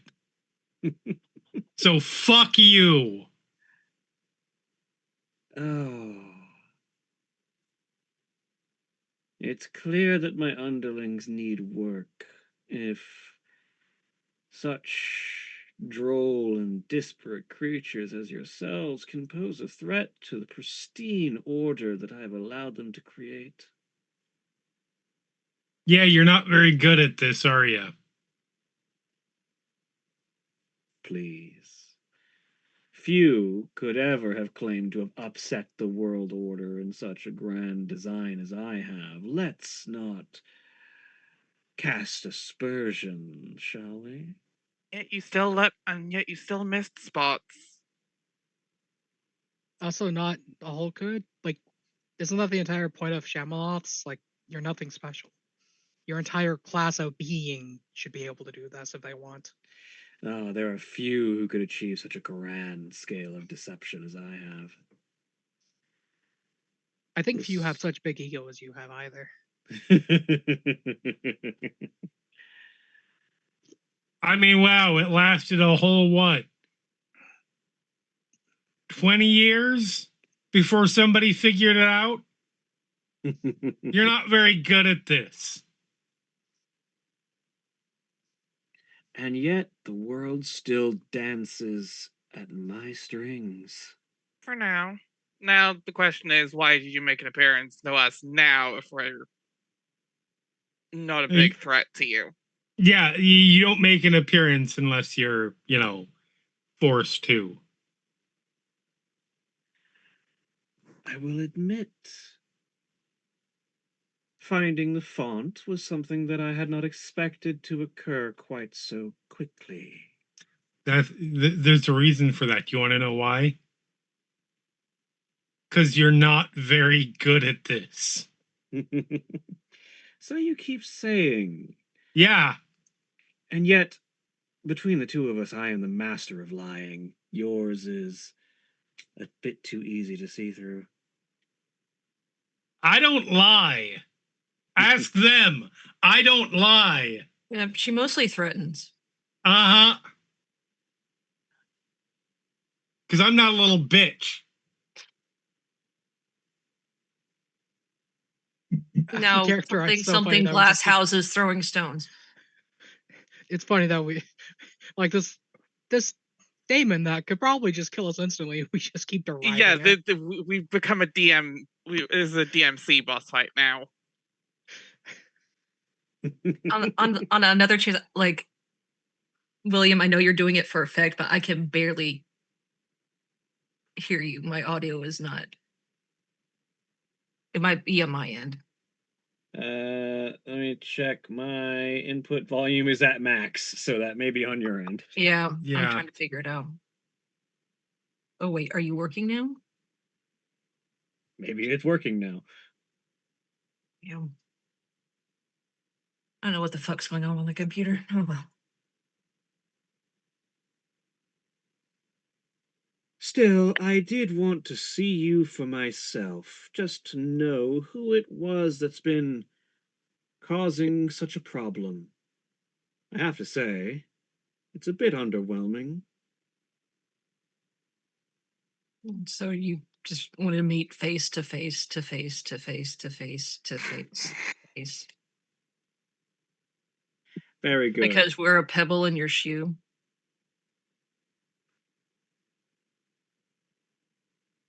Well, more like a trickle that I should probably dam up before it becomes a waterfall. At any rate, we've gotten your attention. So you Just have. saying something.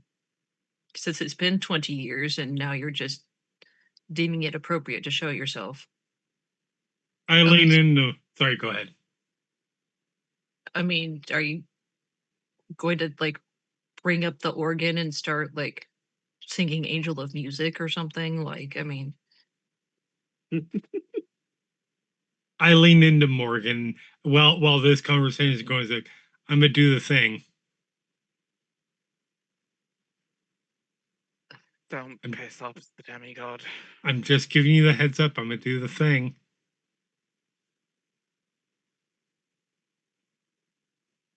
Only if shit hits the fan. A, what's a fan? B, I'm gonna do the thing. Yeah.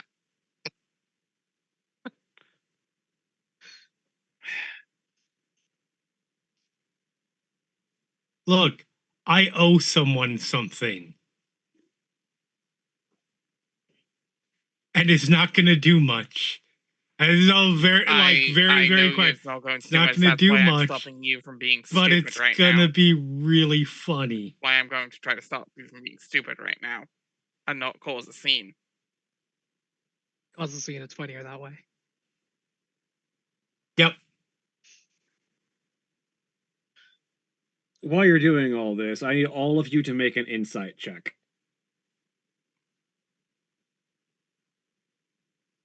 23. Kiss my ass. 24, kiss mine. 13. Thank you for those insight checks. Continue. So yeah, well, What?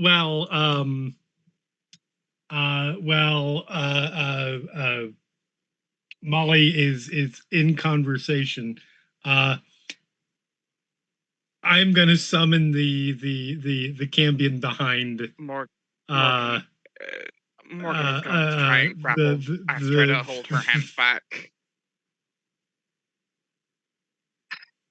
Look, I promised that the Cambion was gonna get to fight someone. Yeah. And Morgan's oath is to not let people die around her. Who is fighting who? What now? Well, Astra's trying to summon the Cambion. The demon, demon. that Oh, opened that the thing. door. And Yeah. Morgan is not letting her companions die. Morgan- So Morgan is stopping Astra from summoning the demon. Morgan, make a charisma save.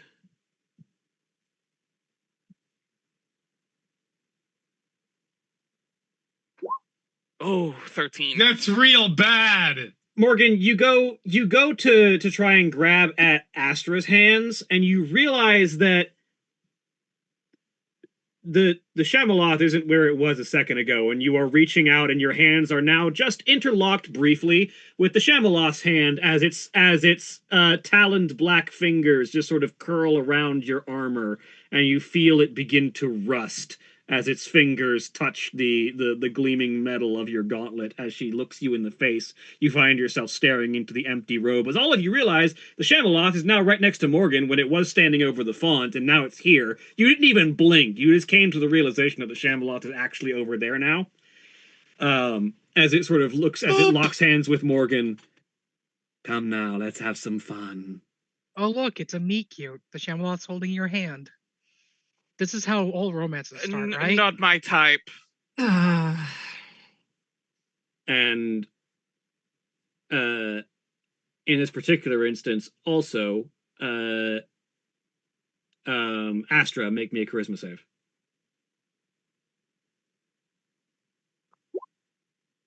$28. All right, you cast your spell. So the Cambion shows up. I saved you something. Cambion looks up at the thing that's in front of it. Fucking hell, you really don't go quietly, do you? All right. You didn't say what I had to summon you to fight. Just that I had to summon you to fight something. No, you didn't. And this is going to be fun, no matter what happens. Can we stop the evil monologues in like somebody do something? All right, it is. Something is happening. Yeah, I was about to say, it is now time. I'm going to bring you over to this map. Don't say I didn't try. No, fair. Yep, you 100% tried. As Morgan is here with the Shamaloth directly adjacent to her. Mm-hmm. Which is arguably where I want to be.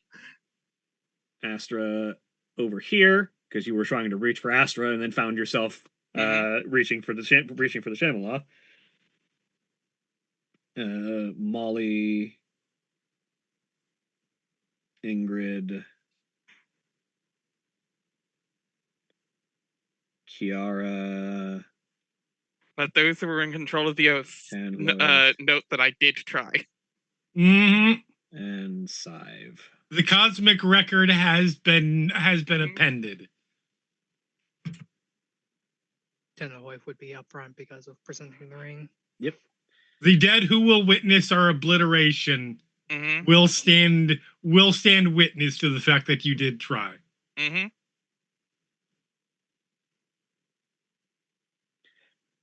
All right.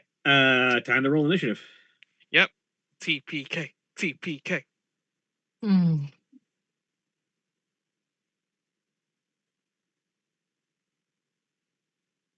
Also, I should note, completely in character, I was fine with it either way, as a player. Oh, yeah. Man. God, my rolls tonight. Why is my character sheet being on?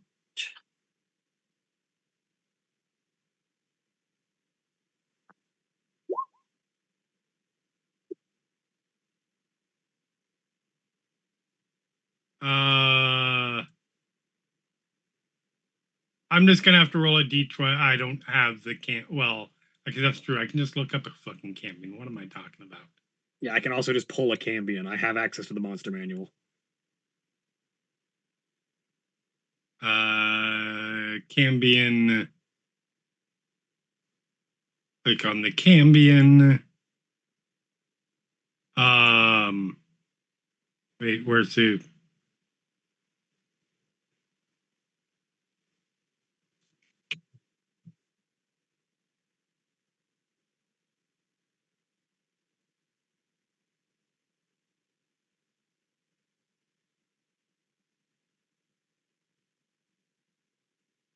Yeah, let me go ahead and drop it. Yeah, I think it's going to need you to put it on the map. It's not letting me put it on the map.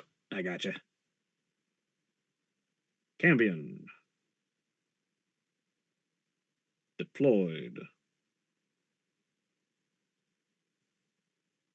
I'm just going to give you access and control of this. Cool.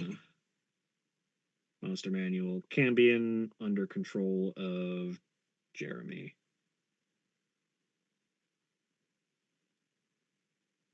Dope.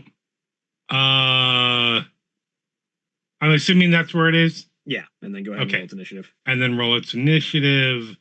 Uh,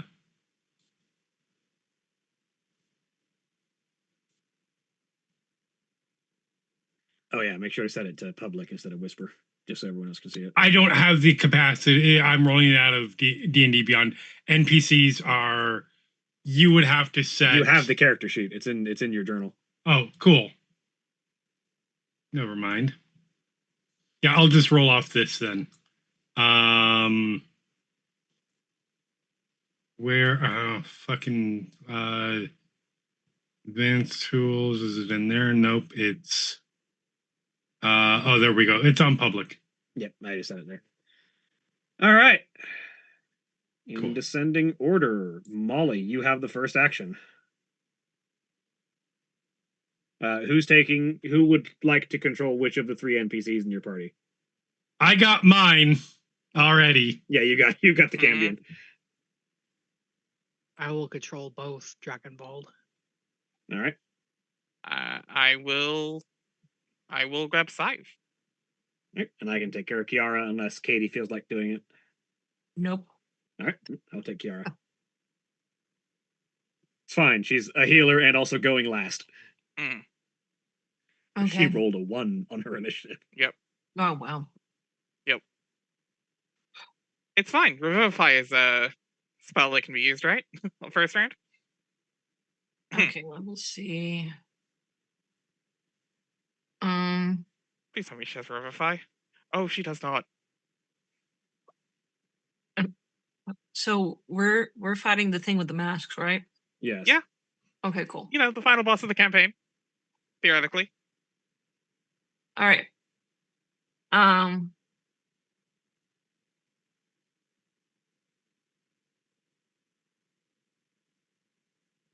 Would a weapon be effective against it, or do I need to cast a spell? You have no way of knowing Both that are right now. both are equally likely to fail. Who Also, the fuck? yeah. Who the fuck knows? All right. You know what? Let's Why not have some fun with it? The fire crossbow. All right. Open up with fire. If it's gonna fail, at least it's gonna fail spectacularly. Failing with style. Go out with a bang. 21 hits. Roll damage.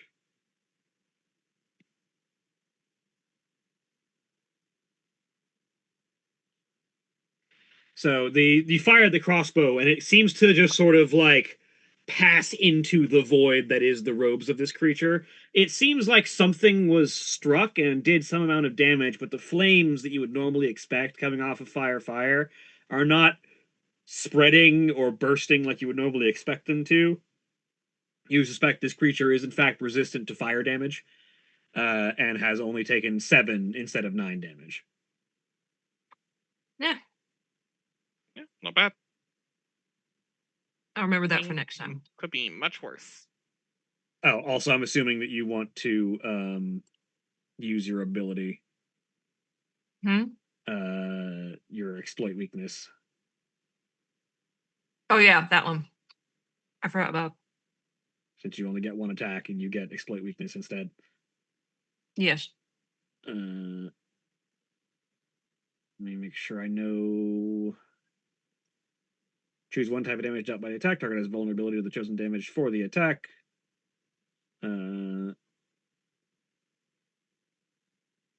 Or you can, the vulnerability doesn't apply to the attack. The target has immunity to the chosen damage type, or if they have resistance, you can have them lose resistance.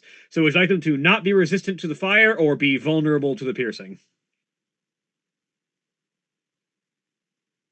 I'm assuming vulnerable to the piercing. Yeah. Numbers wise, the piercing will do more damage, yeah. Yeah. That's another 5 damage dealt to it.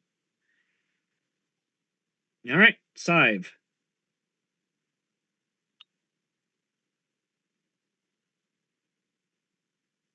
Oh, I need to make that same insight check for Tanhoith, Scythe, and Kiara.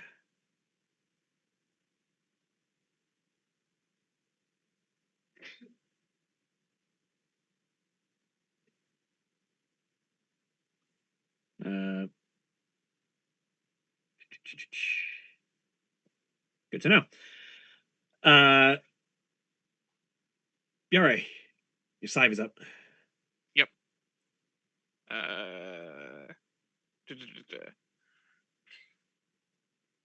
What does she have particularly? Damage. Yeah, The yeah, answer yeah. is It's just like, damage. is it just rogue shit? Pretty much.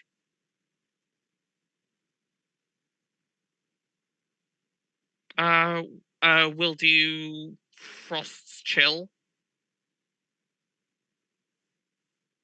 to give it an extra d6 of cold damage. Just one attack? One attack, okay. And then I will shoot with the musket.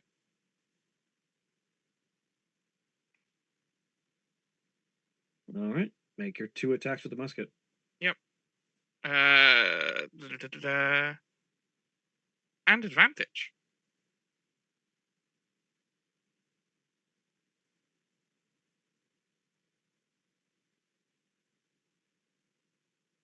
$14 assumedly misses. 14 does in fact miss. My rolls are gonna be fun tonight, I see.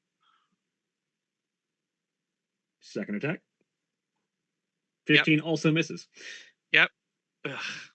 As Scythe Okay. just fires a pair of shots into this thing, something about its form almost seems to not quite be there, as the bullets just seem to pass through as if being swallowed by a placid lake. There's just sort of a ripple, and they just seem to disappear.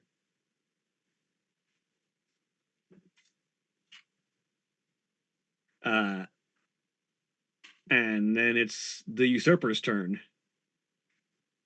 I just noticed the discrepancy.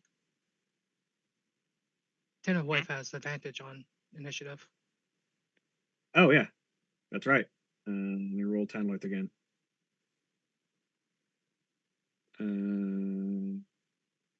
Prince Tanloth.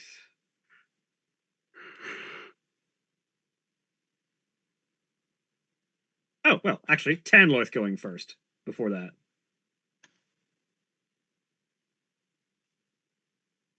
So Ten of Wife,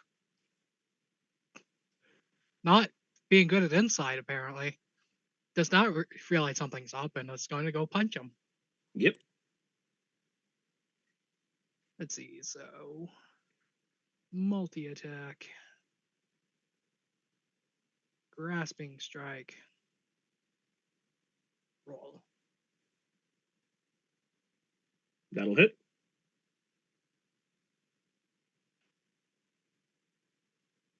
And then punch down. 14 will miss, though.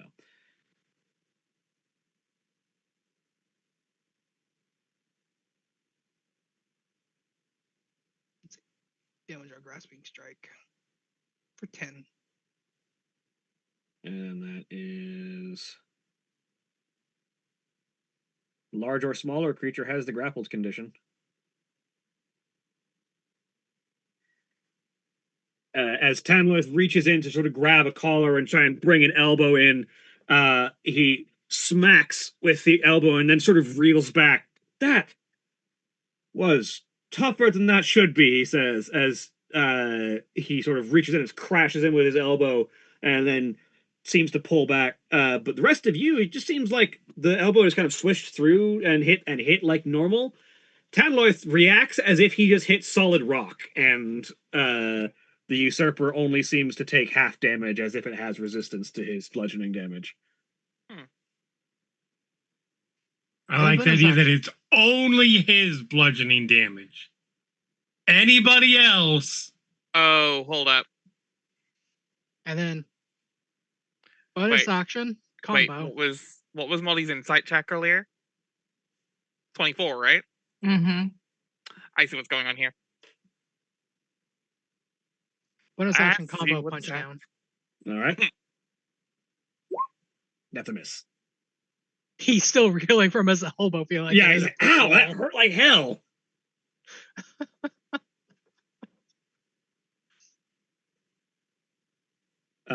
It is now the Usurper's turn as they sort of lean forward, still holding on to Morgan's hand, and sort of their face gets uncomfortably close, Morgan, as they start to whisper, your task is doomed to failure. You've never really been up to it in the first place, have you? Your insecurities, they'll only get you and your friends killed. As it makes 3 lethal lie attacks. By the way, can I just say I hate the fact that its dexterity is 26. Demigods, baby. That's just Demigod's level. that's just what its initiative modifier is. You don't know if that's actually its dexterity. I mean, usually that indicates dexterity. That's all I'm saying. From an above table perspective, there are a number of monsters that add their proficiency bonus to their initiative rolls. Okay, that is fair.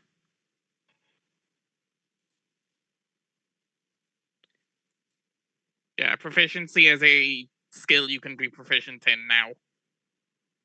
So the I usurper is Initiative. taking an That- attack. Initiative. so much. Well, initiative is a thing that monsters can be proficient in, so Right, that sorry, low dex yeah. so that low dex monsters can still have a decent initiative. Sorry, yes. Just Tenohoif will just make impose- the low dex monsters just make their monsters do not necessarily have to follow the same rules as characters. From well, not necessarily. It is nice that the system like has that comparison point so that it translates. Yes. No, I understand it from a design level. I just think it's stupid. Monsters and players operating on entirely different rules is something that bugs the shit out of Sen and me to a significantly lesser extent. So I do like that they play on roughly equatable terms. I don't. They need to have similar. Obviously, need to be built within the same system. Monsters can be But they fudged a little more. They should 100% not function on the same rules. Monsters like the same. should be yeah. allowed to be fudged more. Yes. Which, I mean, just saying, hey, if your monster is low dex and would thus normally have a low initiative, just tack their proficiency bonus onto it. Seems like a pretty simple way to... Yeah, it's not the worst thing in the world, but... No. So Tenohoif, realizing what's going on, yanks on the usurper's collar, and I'll impose disadvantage on one of his attacks. All right. So this first attack's Using- coming at disadvantage. The defender reaction. Yep. So that's going to be a 21 to hit, though. That misses. Nice. 22, baby. As they're Assuming I have my whispering... shield up at this point. Yeah. I mean, they're whispering towards you, and just one of the times they just get yanked to the side and end up looking at Tanloith. Second one, 25. That hits. Will deal 33 points of necrotic damage. Damn. I don't think I have any way to reduce this. And then you need to make an insight check. Yep, hold on. I'm double checking if I have anything to reduce this. I don't think I do. Nope, because I can only like intercept things against other people. 33. Fuck. I kind of wish I could have redirected that to Tenohoif because he has resistance to necrotic. But the usurper is focused on you right now, buddy. Mm-hmm. Roll 20 is having a moment here. Hold on. It wasn't letting me actually put the numbers in.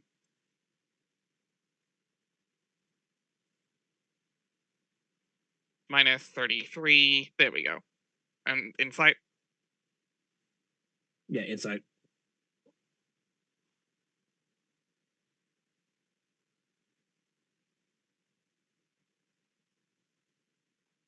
No. Actually, no. Using my inspiration. All right. Nope. 14. Still no. Actually, yes. Oh. Wait, what? Huh. You get a sense of something worming its way into your mind, but you can feel yourself press against it and push through it. And as you do, as you feel the chain of this lie break against you, there's actually a burst of light from somewhere deep within the robe as something seems to counteract against the creature in front of you as it seems to take some radiant damage from you breaking through its lie. It takes 15 points of radiant damage.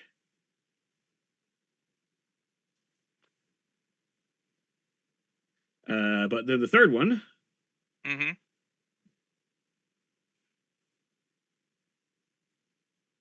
Oh, hang on.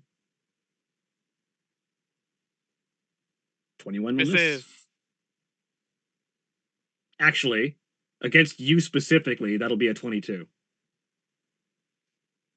Nani. But also then hits. Yes. All right. I'll silvery barbs that. All right. Second attack.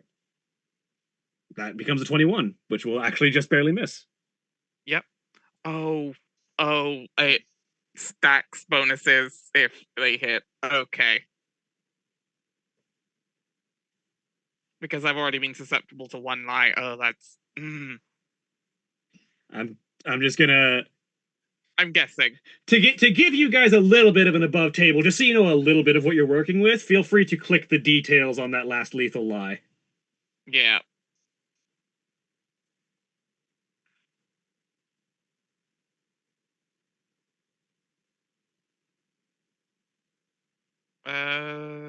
Roll 20, so being a dick. Yeah.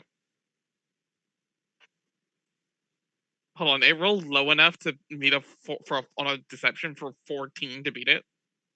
That it can roll low. I rolled really low. Holy shit. And for reference, the baseline of what it does in combat that might affect you, just to provide you, again, more information so that you know what you're working with, even if your characters don't quite understand this to be true. Here is the lethal lie ability, or the living lie ability. There we go. There's the. Yeah.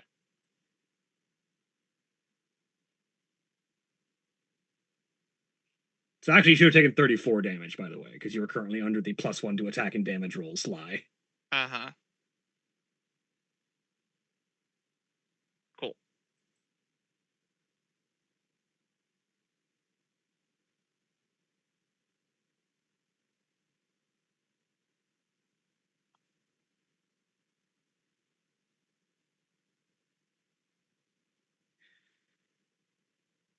But it only managed to hit you once, and that's the end of its turn. Astra.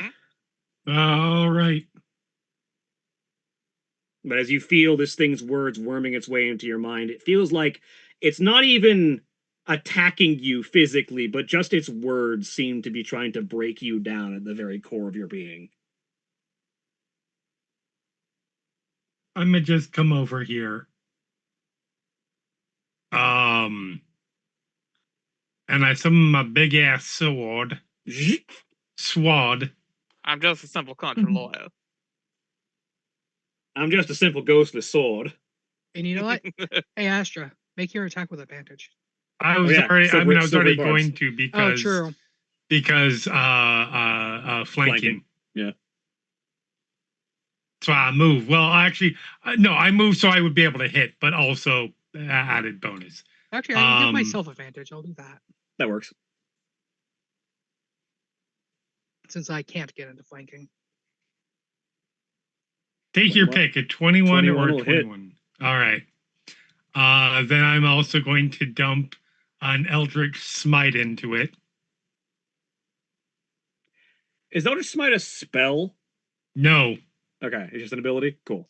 It's just an ability. Once per turn, when you hit a creature with your pack weapon, you can expend a packed magic spell slot to deal an additional 5d8 force damage to the target and give it the prone condition if it's huge or smaller. Mm-hmm.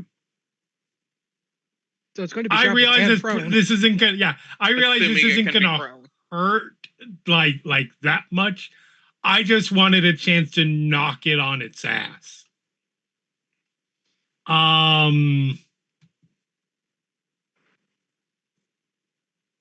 I mean, Let that'll be me good mark for my- Morgan. Mark my pact magics off. So that will be 12 slashing damage and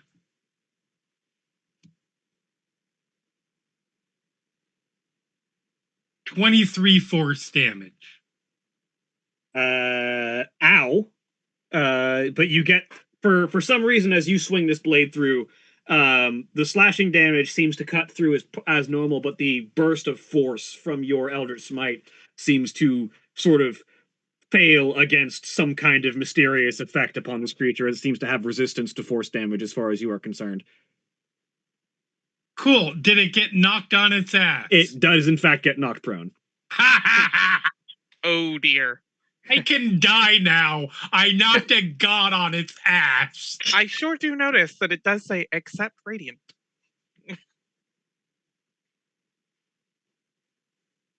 Oh, that's right. I get a second attack. It's almost like that becomes relevant to its other ability, which I will also share with you just for above table clarity. Yep. I realized something. Tenderwave has it grappled. It would have had disadvantage on all of its attacks against In this particular case, Morgan. that is something that it is not being affected by in this instance. Okay. Because its attack is literally words. Oh, that's less good. 18 still hits. You are not under the +1 AC lie. Okay, fair enough. And it's not +1 AC, it just AC becomes 19. Its AC is normally 18. Oh, So okay. it effectively is a +1 AC lie. Another 12 slashing damage. Nice. You know, you look good at my feet. Don't I just? Ingrid, you're up. Bitch. Ingrid steps beside her brother and will try to drive the rapier home. Let's see. Advantage.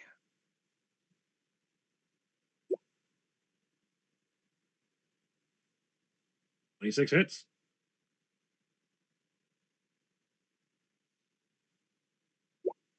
Six plus sneak attack Nice. plus Mm. plus the rapier's bonus. I have to read this again. Charges an extra D4.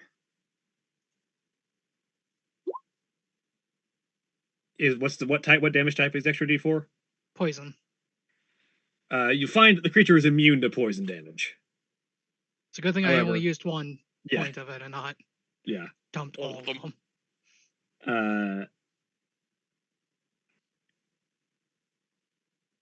And unfortunately, you are under the AC 19 lie rather than the damage resistance lie, so it does take the full 26 sneak attack damage from you.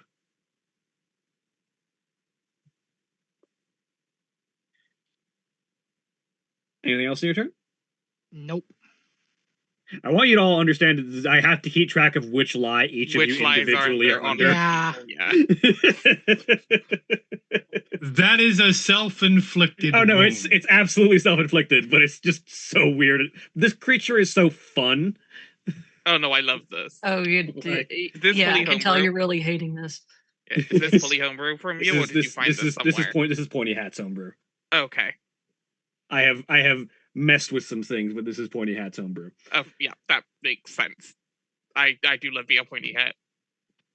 Anything else to your turn, Ingrid?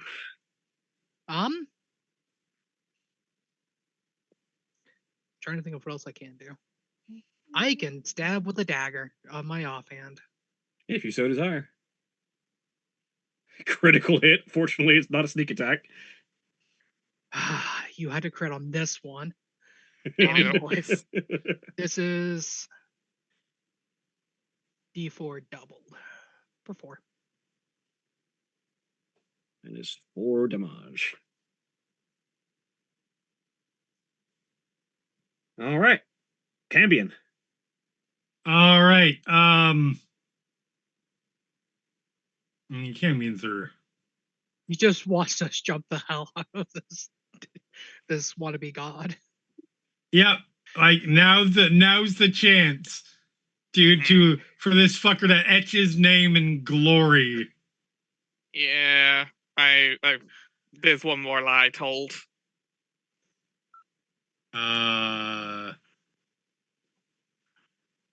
That was not with advantage, and that's right. I need to just roll on here. Advantage, claw attack, 24 to hit. For 6 slashing and 4 fire damage. Nice. It is resistant to fire naturally without having to lie about it, so that it will be 12 damage. I can't do much about that. 8 damage. Its only other attack is a fire ray, so at least this does some non-fire damage. And I believe it has 2 attacks. It does. I just realized the Cambion is smart. It wouldn't do this, but I did see dominate person. I thought that would be really funny if I tried, but not a person. Yeah. 23 to hit. Cambion recognizes another fiend when it sees one. 23 does hit. For good lord, 10 slashing and 9 fire reduced to 9 to 4. Yeah, so 14 damage. Wow. What were you trying to say, Trev? It wouldn't work, but I don't know if the Cambion would realize that. Dominate Purse on Astra to drop concentration on the spell, so it's free to do whatever it wants. To be fair, while the spell is working, it doesn't have the free reign to do that. I don't think it's able to harm its summoner. Yeah, not while it's under control. Speaking of which, give it the save. Yeah, it has disadvantage on this save because it is willingly serving you in this particular instance. It did literally give me its name. Yeah, it gave you at least a name that'll work for this summoning. So 14, yeah, it's which still is under your not control. good enough. Yeah, it's still under your control right now.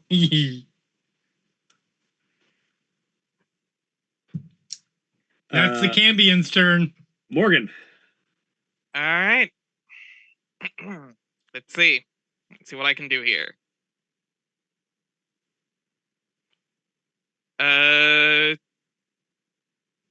Morgan, feeling the pain in that is no, because I really want to do some damage while it's prone. Morgan is going to take the advantage here. I don't think she's going to go super defensive. I have a theory about something anyway. I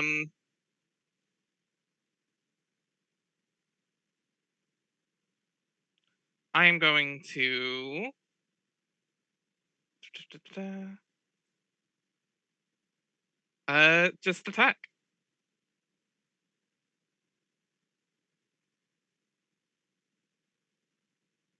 Advantage. 25. 25 hits. I am also going to cast Divine Smite. Mm-hmm. You know, what on the Fiend? Yar. I'm also going to cast it at 3rd level. By the way, I don't have 3rd level spells yet. 2nd level. Sorry. So it will be. Sorry, so many things here.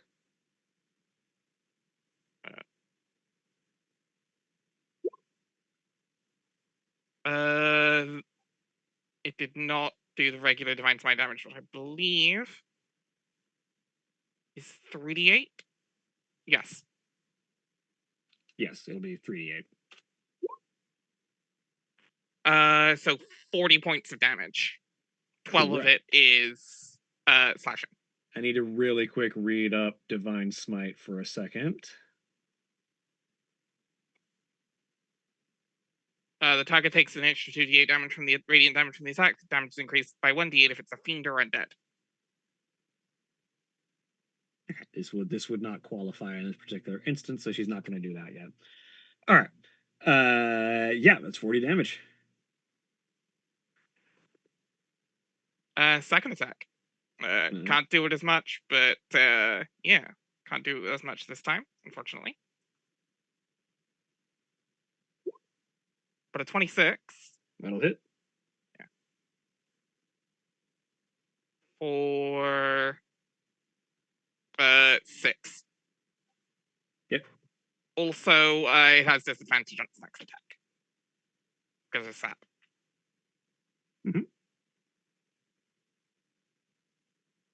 And Kiara's turn. Kiara's gonna. You don't have anything else on your turn. Yeah. Oh no, Divine Smite was a bonus action. Nope, we're good. All right. Yeah, Kiara's gonna step over here and try and heal you. And Kiara. Also, Kiara just disappeared on my screen. Evandra's keeper. Oh, she should be like right next to you. Yeah, I think it's just sometimes when tokens move in Roll20, it likes to disappear them. There we go. Yeah. We're gonna give Kiara a 2nd level Cure Wounds.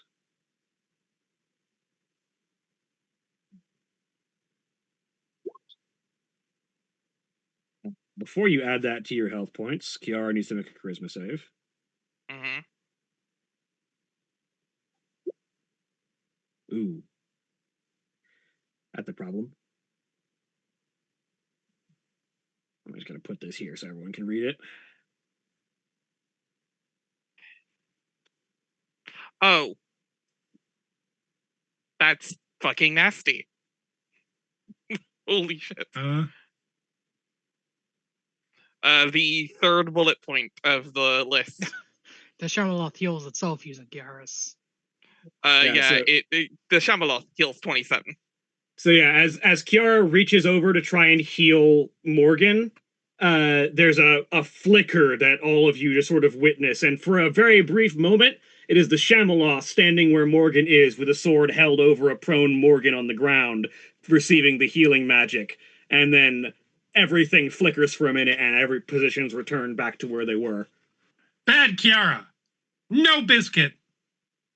With the Shamaloth having received that 27 points of healing instead of Morgan. Oh my god. Fuck. Molly, it's your turn. I'm gonna stab something. Once my map goes back to original size.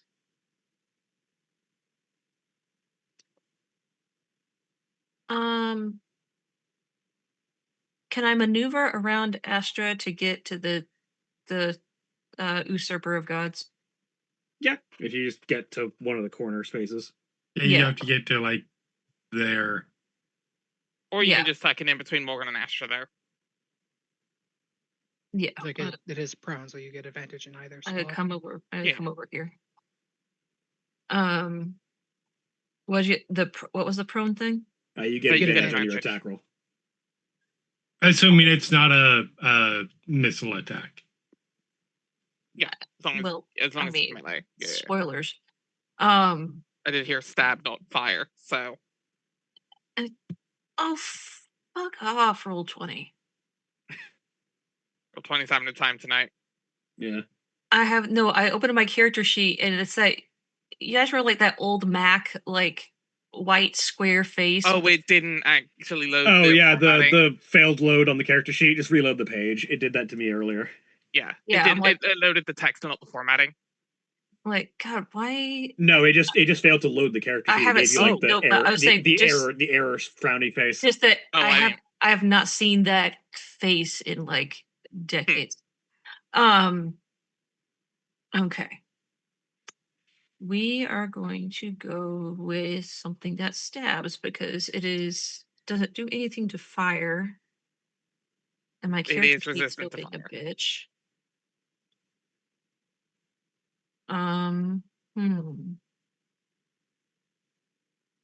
I mean, I have other crossbows.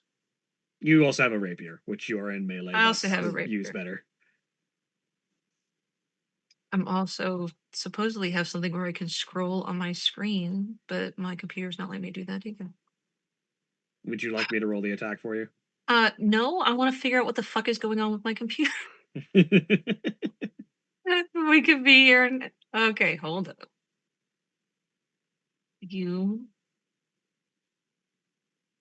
Need to stop fucking up. Yeah, do the rapier thing. All right. One attack with advantage on finesse. That's a 23. That'll hit.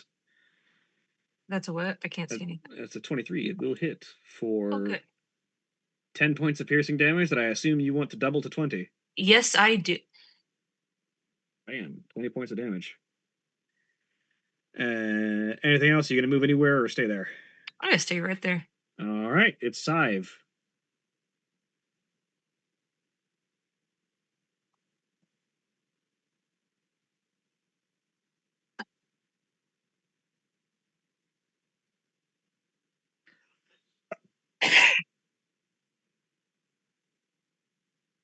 Which is you, Morgan, or Sive.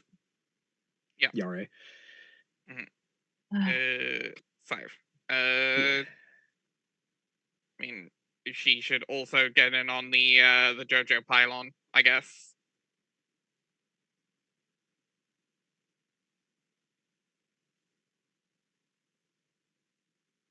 And start hitting with the short blade.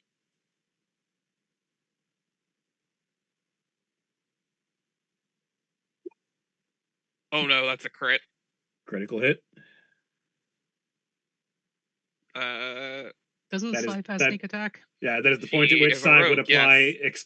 exploit weakness, and also would want to apply her frost again. Yep, and I will roll another 2d6 then.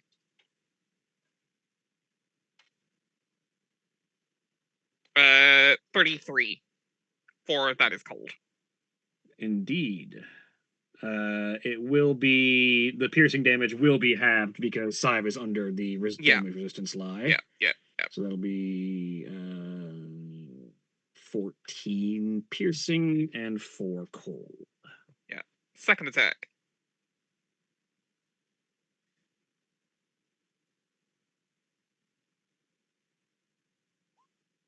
Seventeen 17. will miss. Yep. Okay. Tanloith. Double punch down. 25 hits.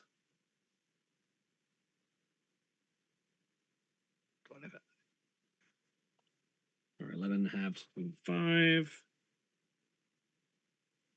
Second punch. 19 hits. For 11 half to 5. Bonus action combo. Punch down. Yep. That is how Tanloith do. Here's where we find out the hilarious plot twist that Shani decided to end the game early, so we just kill the god and everything goes back to Really normal. wanted to play Neon Odyssey. That's not even out yet. That would be pointless. That would be the joke, though. That's the joke. You have to roll this stuff in the Slack. Which, by the way, I am in 3 Listen. different great groups that all want to do Neon Odyssey games. Yep. All right. Anything else on Tanloith's turn? Nope. And now we die. Despite the aggressive beatdown that this creature has been taking, it still seems to not like there's still a laissez-faire appearance to its demeanor, even as it lays on the ground, as it just chuckles and quips along with the group as you all attempt to stab and pierce and otherwise damage it. Oh yeah, she was never here to start. Yeah, of course, they were never here to start with.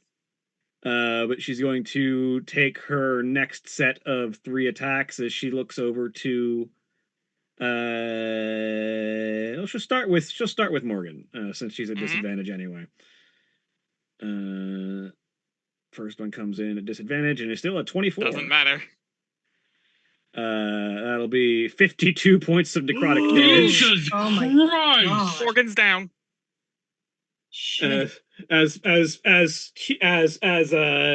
this usurper laying on the ground just sort of looks up at Morgan. Oh no. I'm afraid that you're bleeding out. That must have taken more out of you than you thought. That is an obscene dice roll.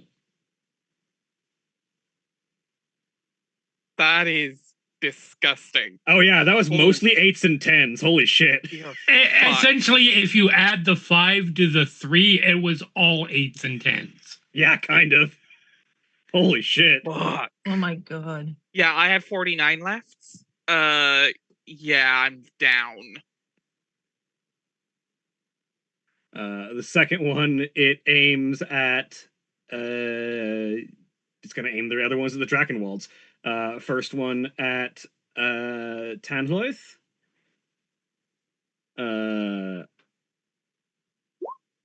That's gonna miss Tanloith. And second one and third one at Ingrid. That's gonna hit Ingrid.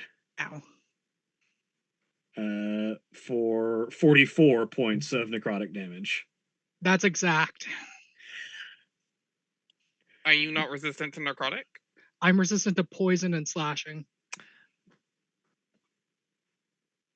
That tracks. Yep.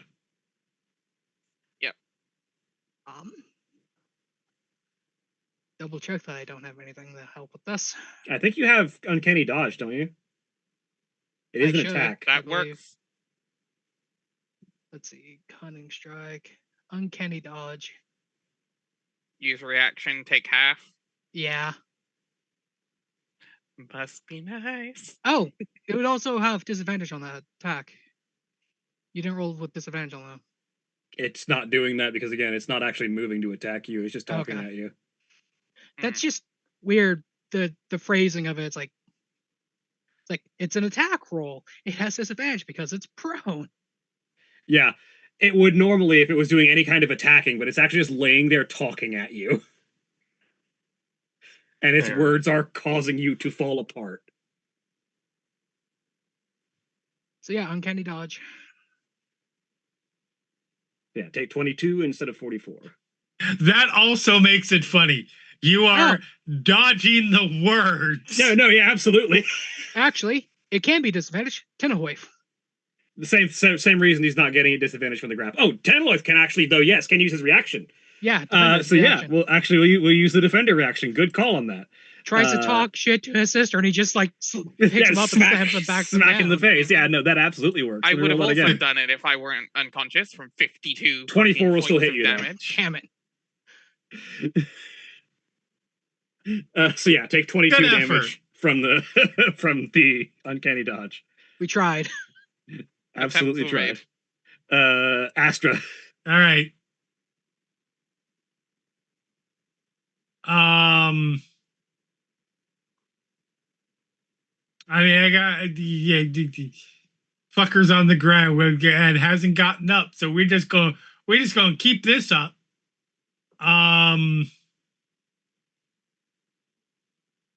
Let's see if I have. Nope, I'm good. All right.